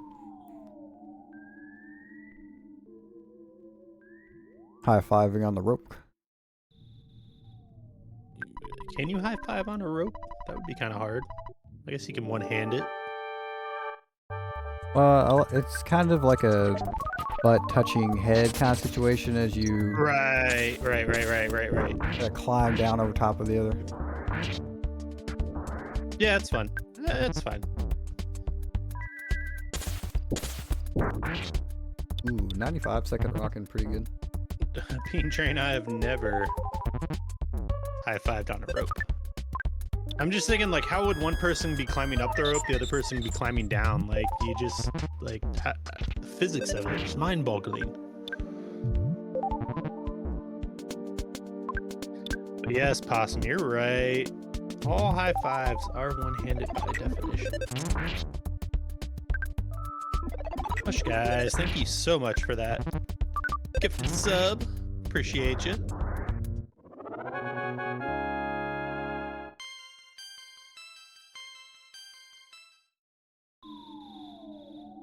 They're having a very nice ant fight. Yeah, that's closes the gap after Hunter saw Aunt E there for a second. You ever rub another man's rhubarb? I don't know if I've ever rubbed rhubarb. That was mine.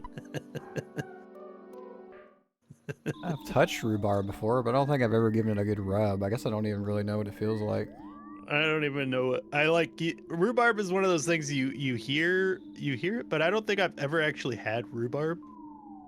The strawberry rhubarb pie is quite delicious. I believe it.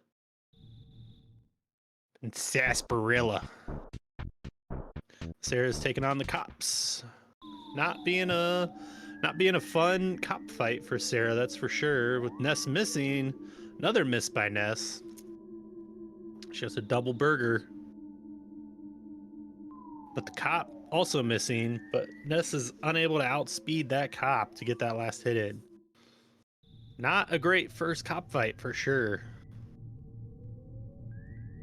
Let's get some smashes and some burger drops to make up for it. The average policeman is better than a superhero, as we know. Yeah, about that. That didn't age well. They were dropping down to 6 HP for a moment before smashing this cop.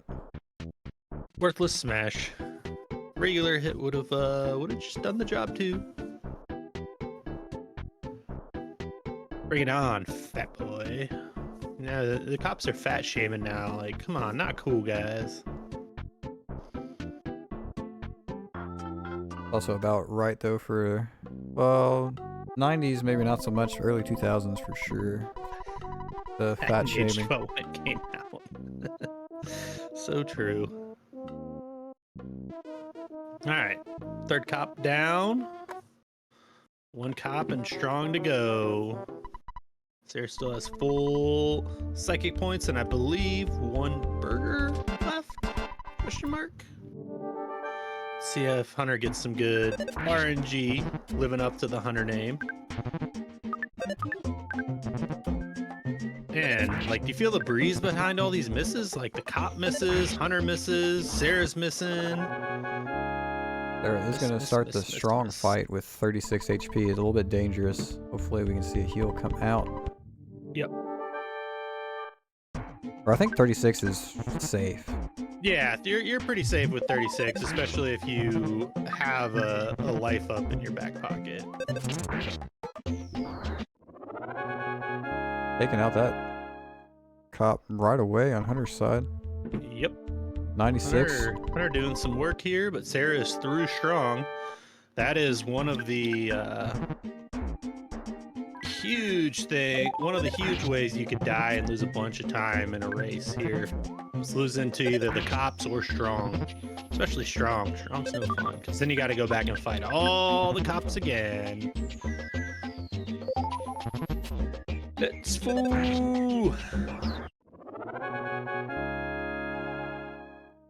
Hunter is through cop number 3. Cop number 4 on the way. Getting that crushing chop out the way. Another crushing chop. Another crushing chop. Cop turning back to normal. 29. That could be a 30 with that one psychic point, or that 1 HP, getting from that level up. Hopefully you see strong defend or raise his offense the first round, but I still think this is doable here. Ooh wee. Probably have to use a second burger. There we go. We're good now. We should be pretty good. Of course we see the grapple there. Yep. Playing it safe. Getting that other burger in. We are a bit low here. Looks like he does go for the guard. Yep. 84. That was takes him out. huge. Yeah, 23 and up is always mashable, but where you get into trouble is you keep having to, if strong keeps grappling, then you're gonna run out.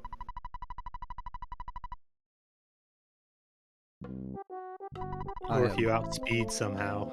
Very happy to have 23 and up for my notes. 23 and me. And me.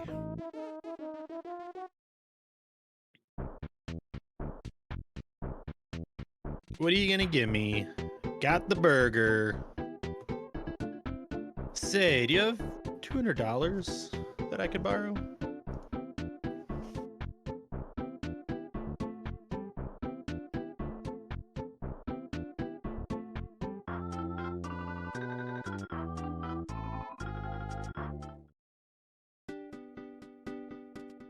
And according to The inflation calculator, $200 in 1995 is worth approximately $403.92 today.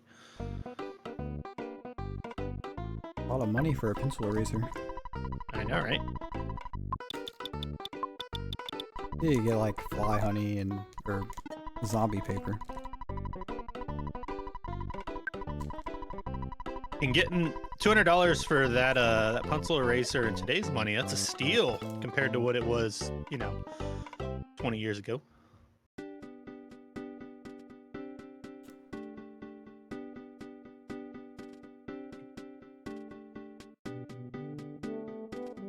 And down Hunter goes into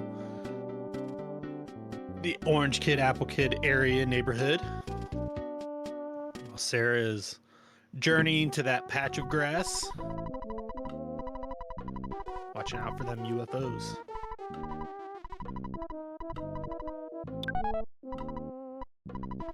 Look closely and you'll see an iron pencil. You get a pencil eraser and a phone and a zombie paper and a yogurt machine and an eraser. Well, you have to give a burger up for a lot of that too, so or cookie. Ooh, yeah, that is with one psychic point, this is not a fight you want to see.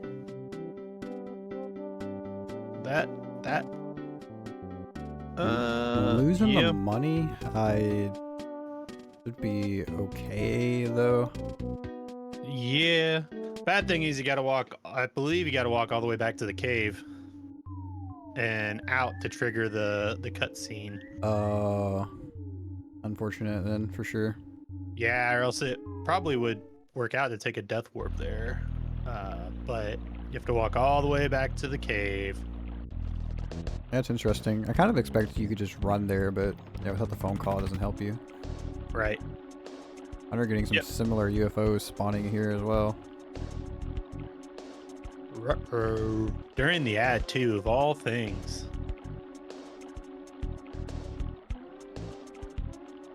Got a Taco Bell ad. They're listening. Yep. Sarah getting that fart cave skit. So if you missed it because you were on ad break, Sarah took an unintentional death in the valley there. Not intentional, so she got warped all the way back to the department store, and she had to walk all the way back to the cave to trigger the phone call, because Apple Kid won't be in the park until the phone call is triggered, and the phone call isn't triggered until you exit the cave. So Hunter with a little bit of room to catch up now.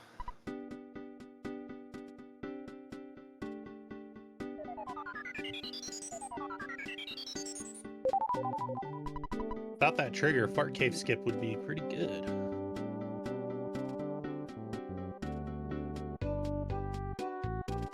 They're picking up that skip sandwich. Yeah, Skippy.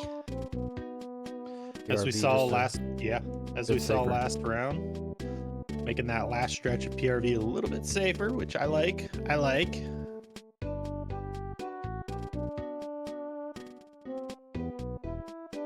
Don't talk to Everdreezy. There's about 35 seconds behind. Yep.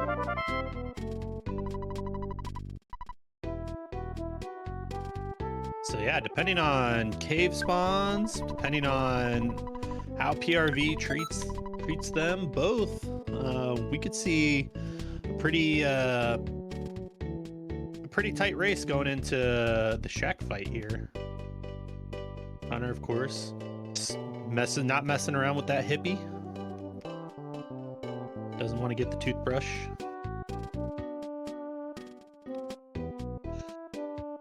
Sarah getting through Fart Cave. Only had to despawn a couple, so let's see how Hunter can go. That UFO was stuck, I'm pretty sure. They probably would have got me if I went for it. Ooh, I was about to say Hunter just walking through Fart Cave, but that's what you want to see if you're gonna get spawns in Fart Cave. You just don't want to get them in the door. So that was without, you know, just not getting any spawns in Fart Cave. Couldn't ask for a better Fart Cave for Hunter. App is Heartless, closing. bold strategy. You'd have to avoid all the foods. Ooh, They're in a Squeeze tricky situation. that is. Yeah, I was gonna say skip sandwich coming out. Ooh, ooh. Sarah got stuck there. That almost cost her a little bit, but worked out because she was able to then escape from that sprout there. But now she is down a skip sandwich. Sarah is man. That was man, there was a lot going on there. That skip sandwich coming in clutch for Sarah for sure. I don't think Hunter grabbed any skip sandwiches, so Don't Hunter believe just so. has to go for it the old-fashioned way. Just remember to go for it. Yep, you're a strong, courageous boy. Sarah didn't need that skip sandwich there at the end. Yep, like Possum said, Sarah is a great scramble player, so she is no stranger to those skips. So, Hunter did grab a skippy. There we go. That was nice. And both runners stepping on the snakes. I think there might be another one here. Oh, getting through it. That one Hunter was still had that aggressive. skip sandwich. He had that skip sandwich speed still. Sarah buying a croissant. 2 croissants. 2 croissants, please. S'il vous plaît. Man, second race in a row, Sarah gets some spawns right off the bat in the cave. 2 in a row, almost the same position. And they are in. Hunter takes the slight lead now by like a second.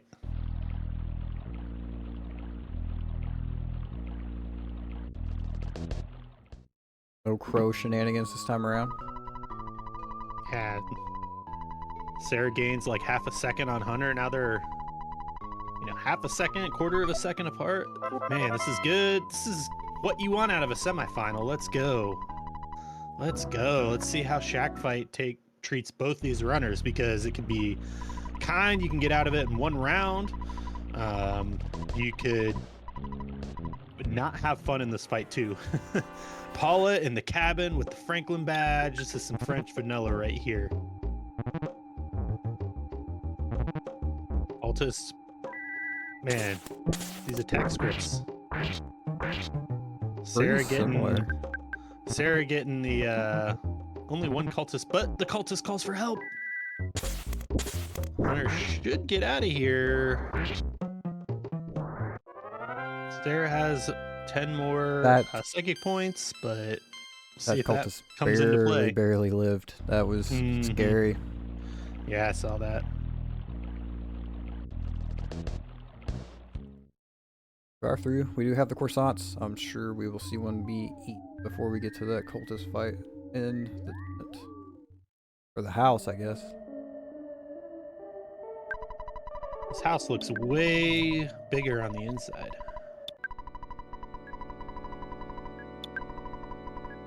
Hunter grabbing a banana, grabbing some eggs. Sarah grabbing an egg, of course, as well. And a banana. And another banana. And another banana. And Ness did not pay. That tricky Ness. Sarah having to despawn the cultist going in there. Not what you want to see. Bananas are lucky, so we'll see how this goes. So let's see how this cultist fight goes here.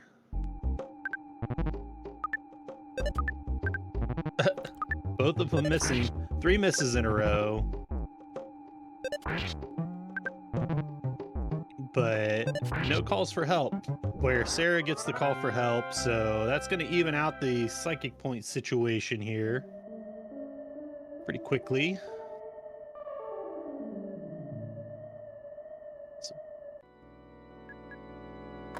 So yep, they both have 11 psychic points going into the car painter fight. Well, I guess Serra has a little bit more now with that level up. Attack Slug! Hey, Hun, thank you so much for the raid. Appreciate you. How was the Zelda 3 randomizer tonight? Sounds like having fun earlier. So Hunter gets one of the reflects. And there we go. Welcome in, Raiders. An 8-pack of slugs, yes. And a So big that'll smash. do it for Hunter. Serra getting 1 reflect, getting 2 reflects. 117, 146, back to back. There we go. Both these runners, man, this has been neck and neck. So Hunter is gonna have a little bit of easier time with the Death Warp. But Serra could gain some time if what happens in the last race happens again, where she's able to grab that cup of life noodles on the way out. See if she decides to do that, or tries to go fight a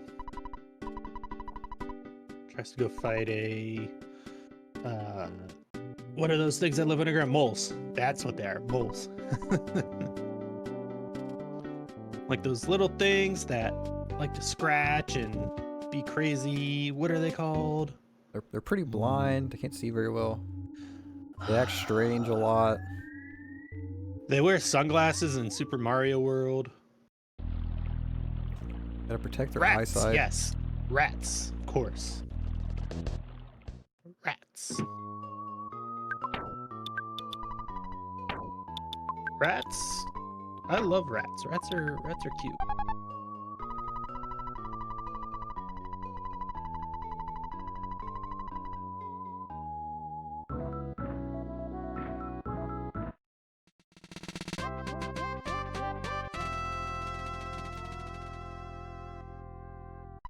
I don't know if I'd use the word hot to describe them, but you know, they're cute. So Hunter on his way out to fight some of those rat mole things, and Serra, let's see if Serra goes to the cave or decides to go to PRV. So last round, in Sarah's first race in the quarterfinals, she went out to PRV and had a free walk to the cup of life noodles, but unfortunately mismenued and threw the life noodles away. Or used them on Ness. I wasn't totally paying attention. I was more concerned about the bus. Certain rats like Splinter. Very strange non-red swirl. Right. I saw that. I was like, wait a second. So down goes Paula. Ness has a cold. I disagree. The Ness UFO on is guard. here, so there's pretty much no chance of running away here. Yep. Which is fine. I mean, you don't really want to necessarily run away. Yeah, if there's one robo, maybe the life noodles are still worth it, but... Yeah. And pretty much right on time, death warps as well here. Yep. So when I do that strat, when I do the try and go for the life noodles in PRV, I always just run away no matter what. Yeah, like Possum said, I usually just run away because you don't really have any anything to lose. Like if you run away, cool, I'm going and getting them life noodles. Oh, yeah, that's a good point. Same number of inputs, less text. Yep. Or less inputs, you just run away once. Yep. And you don't have to worry about defending, so if you get hit, you don't, it's whatever. That's my take. It's hot takes from Crimson. Crimson they're side of the green. Passing the dogs, going to the preschool, saying hey to the cat that's just chilling on top. Do you think that cat's real? Like, is that a real cat on top of the school, or is it just like cardboard cutout? Is it like, when people put like the reindeer on their roof during Christmas time? I think it's a real cat. It definitely moves. It's not real. It's animatronic of some sort. It moves? I don't think I've ever like looked at it long enough to All right, well, I You're might be like- crazy here, but I think it's like head bobs, Huh. right? I don't know. Let's see.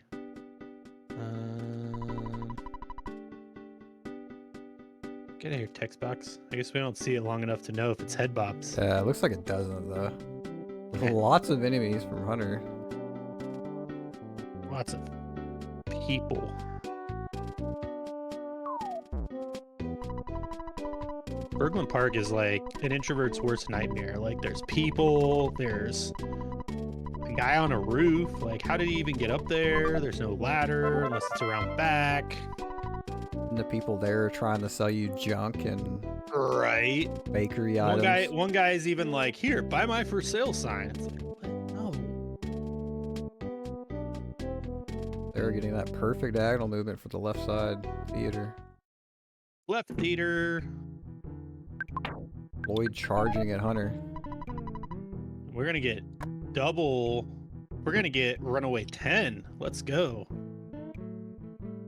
Or it's Lloyd, not Floyd. I've been calling him Floyd this whole time today. Floyd.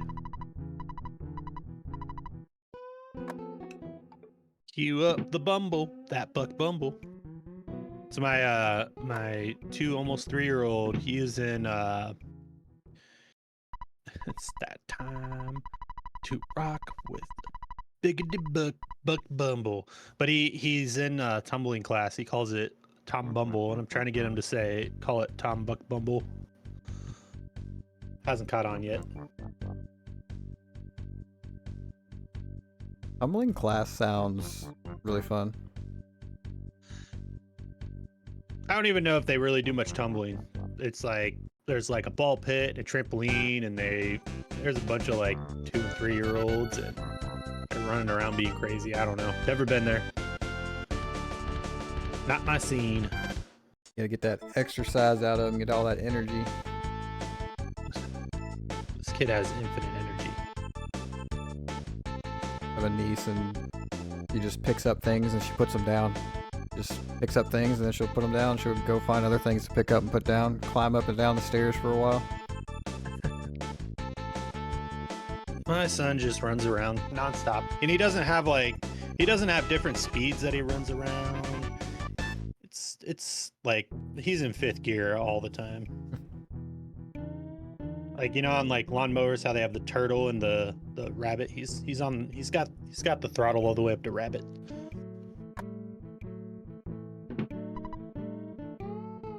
Surely we'll see that throttle have some other speeds. Yeah. So close. Why not cheetah? Because cheetahs never prosper.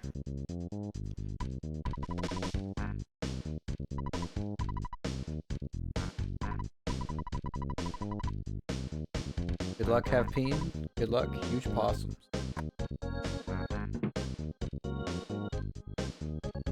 Possums always prosper, though. That's why it starts with P. Both runners taking that right bus, making RJ happy. Turbo left bus. Let's see if either of them get anyone chasing the van. Doesn't look like it. Like I said, this is what you want to see out of semifinals. Both runners playing well. Both runners, neither of them is getting really, really good RNG. Neither of them are getting really, really bad RNG. I guess Serra got that bomb drop, but it really didn't make a difference because the rock and rolls were so low. Rock and rolls. Neck and neck. You got 2 great runners. What more could you ask for? The second race of the day. This is good.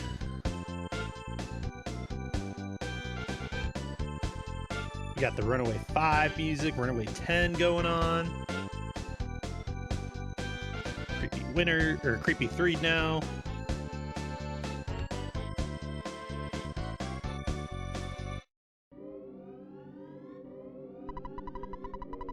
Or has the iconic arrive, 3 to arrive split. Mm-hmm. Can't even call the bomb drop pure RNG since she intentionally did the thing to try and get one. That's true. I mean, it's RNG.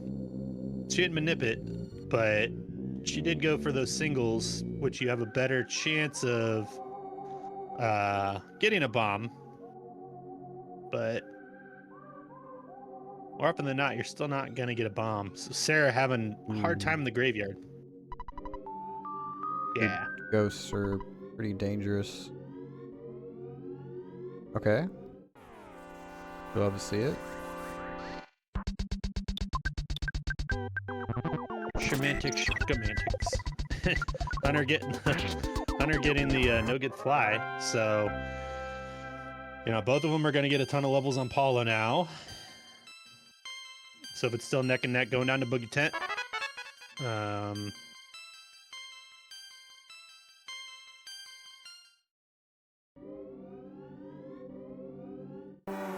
Hunter getting double trash cans. Did Hunter get to the spot already? Yep, Okay. he got it and turned around. So dying here isn't the worst thing in the world. It's not great, but there's worse things.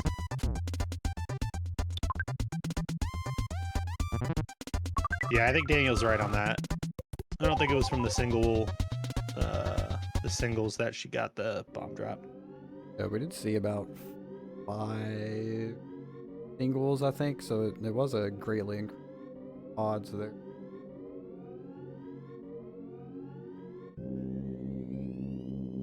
Yes, J Tolmar, it does. No problem here.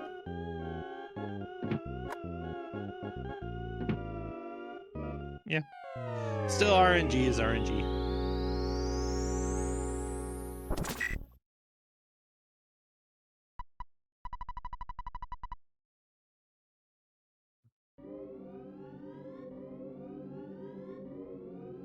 Jay, we need your help.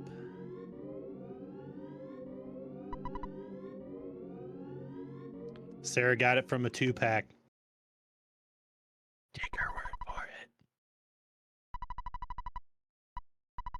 I just love that Sarah's like listening to us, and probably that whole discussion, and she was just like, it was a 2-pack, guys. Yeah, doesn't matter. Gotta go back to the tapes.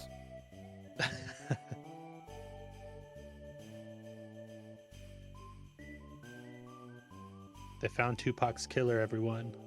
Watch out. J2 pack.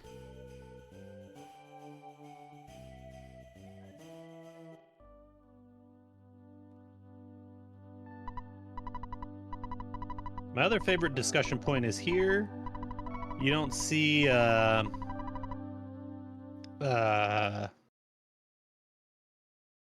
man, my brain is not working. Tony doesn't have his hat when he's laying down, or maybe it just blends in with the headboard. But then when he stands up, he has it. So either he was wearing his hat to bed, or he just literally is able to put it on so quickly you can't even see it. Which then implies that he has his hat with him in bed as well. Either way, it's kind of odd. I'm sure the hat helps with his hair in some form. Maybe it's a hair strap. I mean, Ness doesn't even wear his hat to bed. They sleep in their shoes. Yep. I can't even sleep in socks. Like, it just feels weird.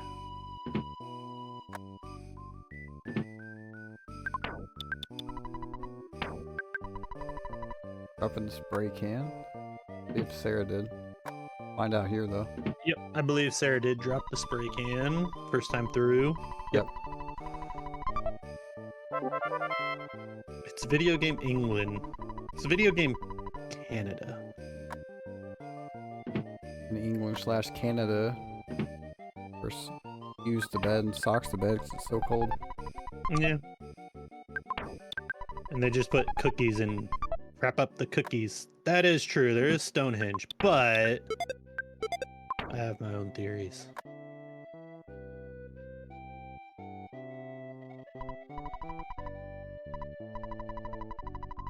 That monkey will cost you a buck bumble. Buck buck, bumble. Well, I guess Eagle Land doesn't have a landmark, right? But there are drugs and gangs.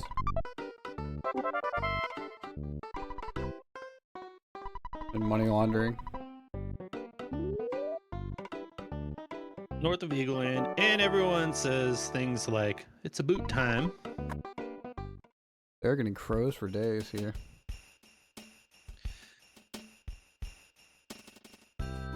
Stole the boiled egg. No. You almost got to go for the safety bread roll now. Ugh. That's true. I don't see single Tim Hortons, but you also don't see any like blood pudding or things like that. Like you see cookies, bread rolls, boiled eggs, skip sandwich DX, T-Rex bat. And if only someone could randomize the food in this game and put donuts in. Like if you could generate food somehow. Yeah, no, I'm joking. If someone only would have thought about that, man. Luckily, there is two randomizers in the Discord. Imagine if this game was randomized. There aren't. I didn't want you to think there aren't donuts. All right. Tessies are lining up. Man, those are like in sync Tessies almost. Like it's like 1 or 2 frames off.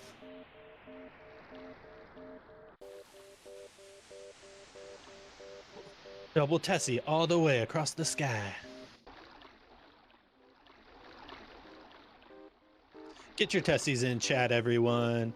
Get your regular Tessies. Get your reverse Tessies in by modifying emotes. You can put sunglasses on your Tessie.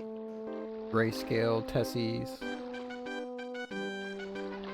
What? Why didn't that show up? Flipped Tessies. Flipped Tessie is also one of my favorites. And kiss under the Tessies. Thinking Tessie.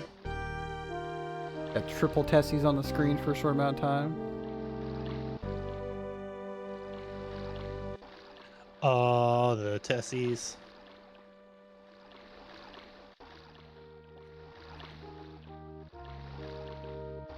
Ooh, those timers hitting over to the 1 hour mark. Right as we hit winners. And by hit winners, I mean on the way to Brick Road. South winners, let's go. Again, We had the pencil eraser. This would be so much easier. Could get 3 enemy skips every time. Yep. And both runners not bothering to go for this. No worthless protoplasms. I think Serra was trying, but also not really trying. Yeah, Hunter had the monkey stay behind. Hunter was like, nah, we good. We good, fam. There's probably a lot of trouble here. Mm-hmm. Especially without that boiled egg. But hey, you get the monkey smash. And hitting Bubble Monkey. Hey, stop hitting Bubble Monkey. I know. Stop hitting yourself. Stop hitting yourself. Should be it. There we go. Yep. There we go. So, I mean, that's as good as you could ask for. You almost got to take the duck skip here. It's not a good place. There we go. That'll do. Go left. That'll do. That'll do. Go left. You can do it. Come on, duck. Come on. Okay. There we go. There we go. Nice. Definitely So taking this after all course that, after all that, they're neck and neck again. Wouldn't want it any other way. And Hunter gets the skip, but Serra does not. Little monkey getting the very tip of his tail caught. The very tip of his tail. That'll teach you to have a tail, Bubble Monkey.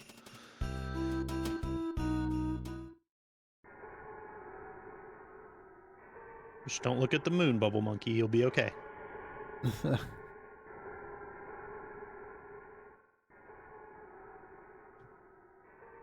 Look at that, Sarah. Getting through like a pro. No one was worried there. No one at all. So Pond Cave, let's see how you do. So far, so good for Hunter. It's looking good. Getting through that first room. Felt a bit of lag, decided to go back. Mm-hmm. Sarah not getting so lucky, but the stutters can't escape.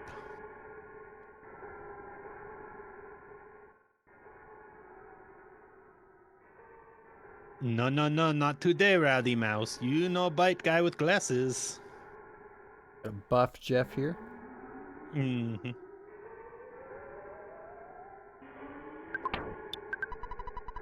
So up the rope we go. Single slug. Take that every time.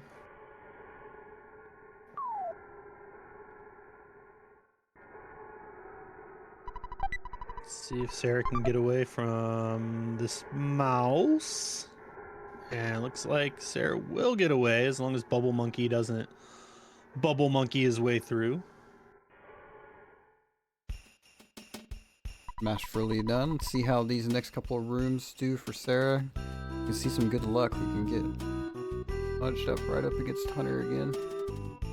Mm-hmm.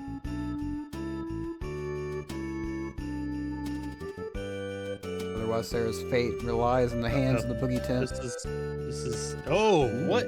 Look at that green swirl. Man, so Hunter gets the how is that a green swirl? And Sarah gets the how is that not a red swirl?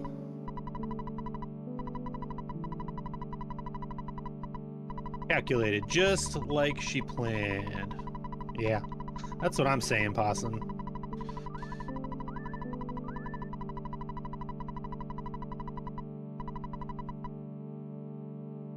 First room clear. Second room has some mushroom. We know not to mess with them anymore. Green dog. Yeah, Sarah's like, I've messed around with mushrooms enough. Womp womp. Yeah, still anyone's game. I have seen wacky things happen, both on the way to and at Boogey Tent, so still anything can happen here. I think it was my first ever Boogey run that I ever did. I was like, all right, I'm just gonna make it through. I literally got ambushed right as soon as I made it out of the jail there. Yeah. Went up the rope, and then just immediately there was like 2 zombies there or something. I can't remember what it was. But I was like, is this how this game's gonna play me like this? And the rest is history.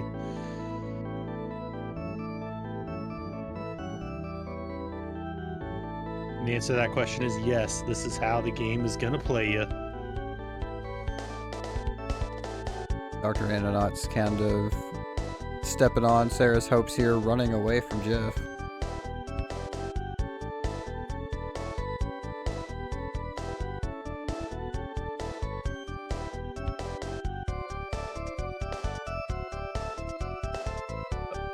Up to the Sky Runner.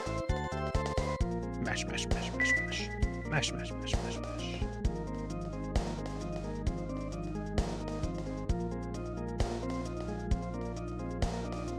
Yeah, it seemed like the basically since the car painter fight, they've been neck and neck, and it seems like the only thing that has separated them at this point is Pond Cave. And I guess that Hunter getting that second proto skip also helped, but Sarah had worse spawns in Pond Cave as well, having to take a couple fights there, but bad dad jokes. It's not a bad dad joke, it's literally a bad dad joke.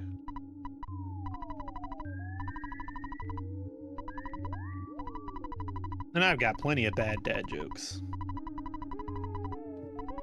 Like, why is the zombie afraid of the ghost? Why is the zombie afraid of the ghost? Because he was afraid of that sheet.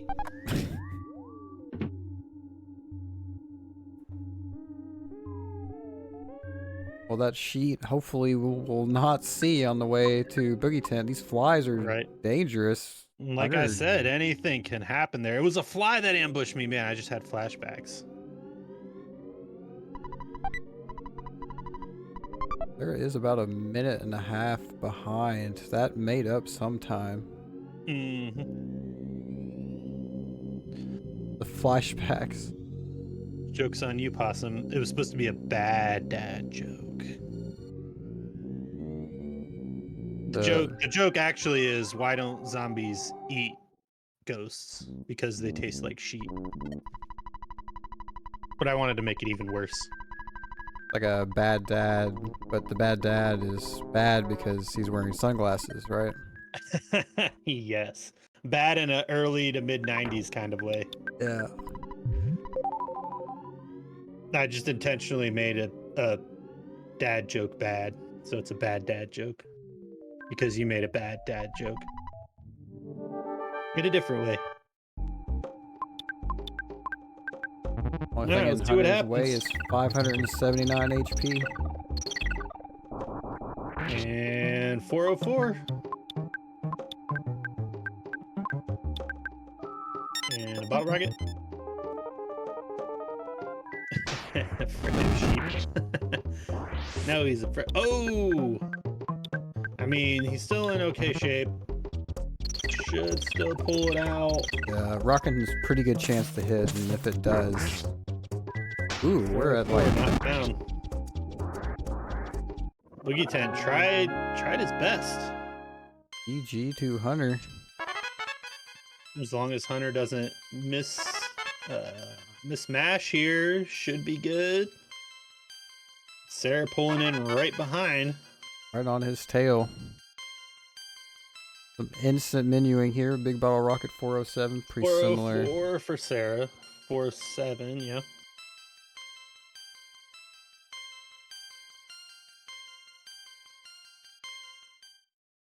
Ooh, this is gonna be pretty close with Paula having died. Yep. Yep, and Jeff has he's not gonna get too many levels because I think she got him all the way up to 4 or 5. But still not enough. GG's to Hunter. The 109.59. And Serra pulling in just north of 110.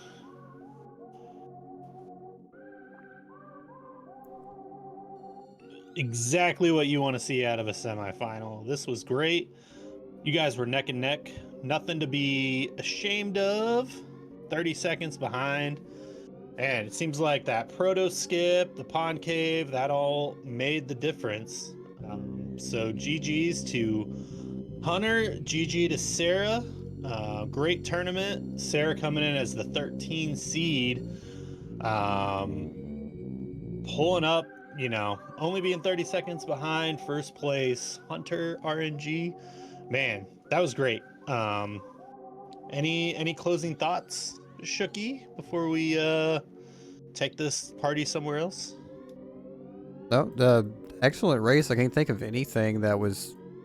There was no mistakes. There was just earthbounding, and both runners making decisions on the fly and getting it figured out. Earthbound will earthbound. And so there is the next race, which will determine who faces rain in the semifinals, will be Sunday morning Eastern time zone at 9 a.m. Make it around for that. Will then determine who will be facing Hunter in the finals. Yep.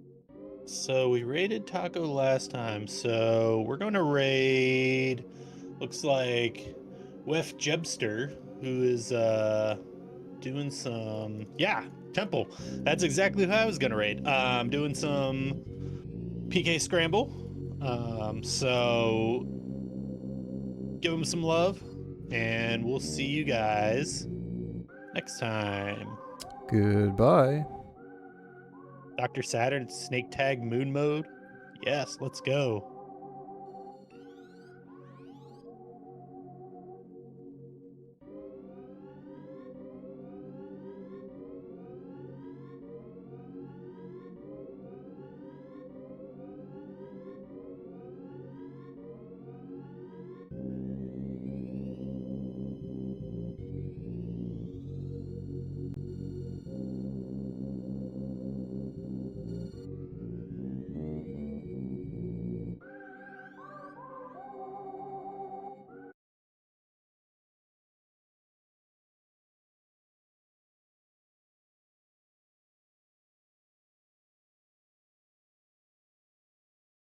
See you guys in 2 days.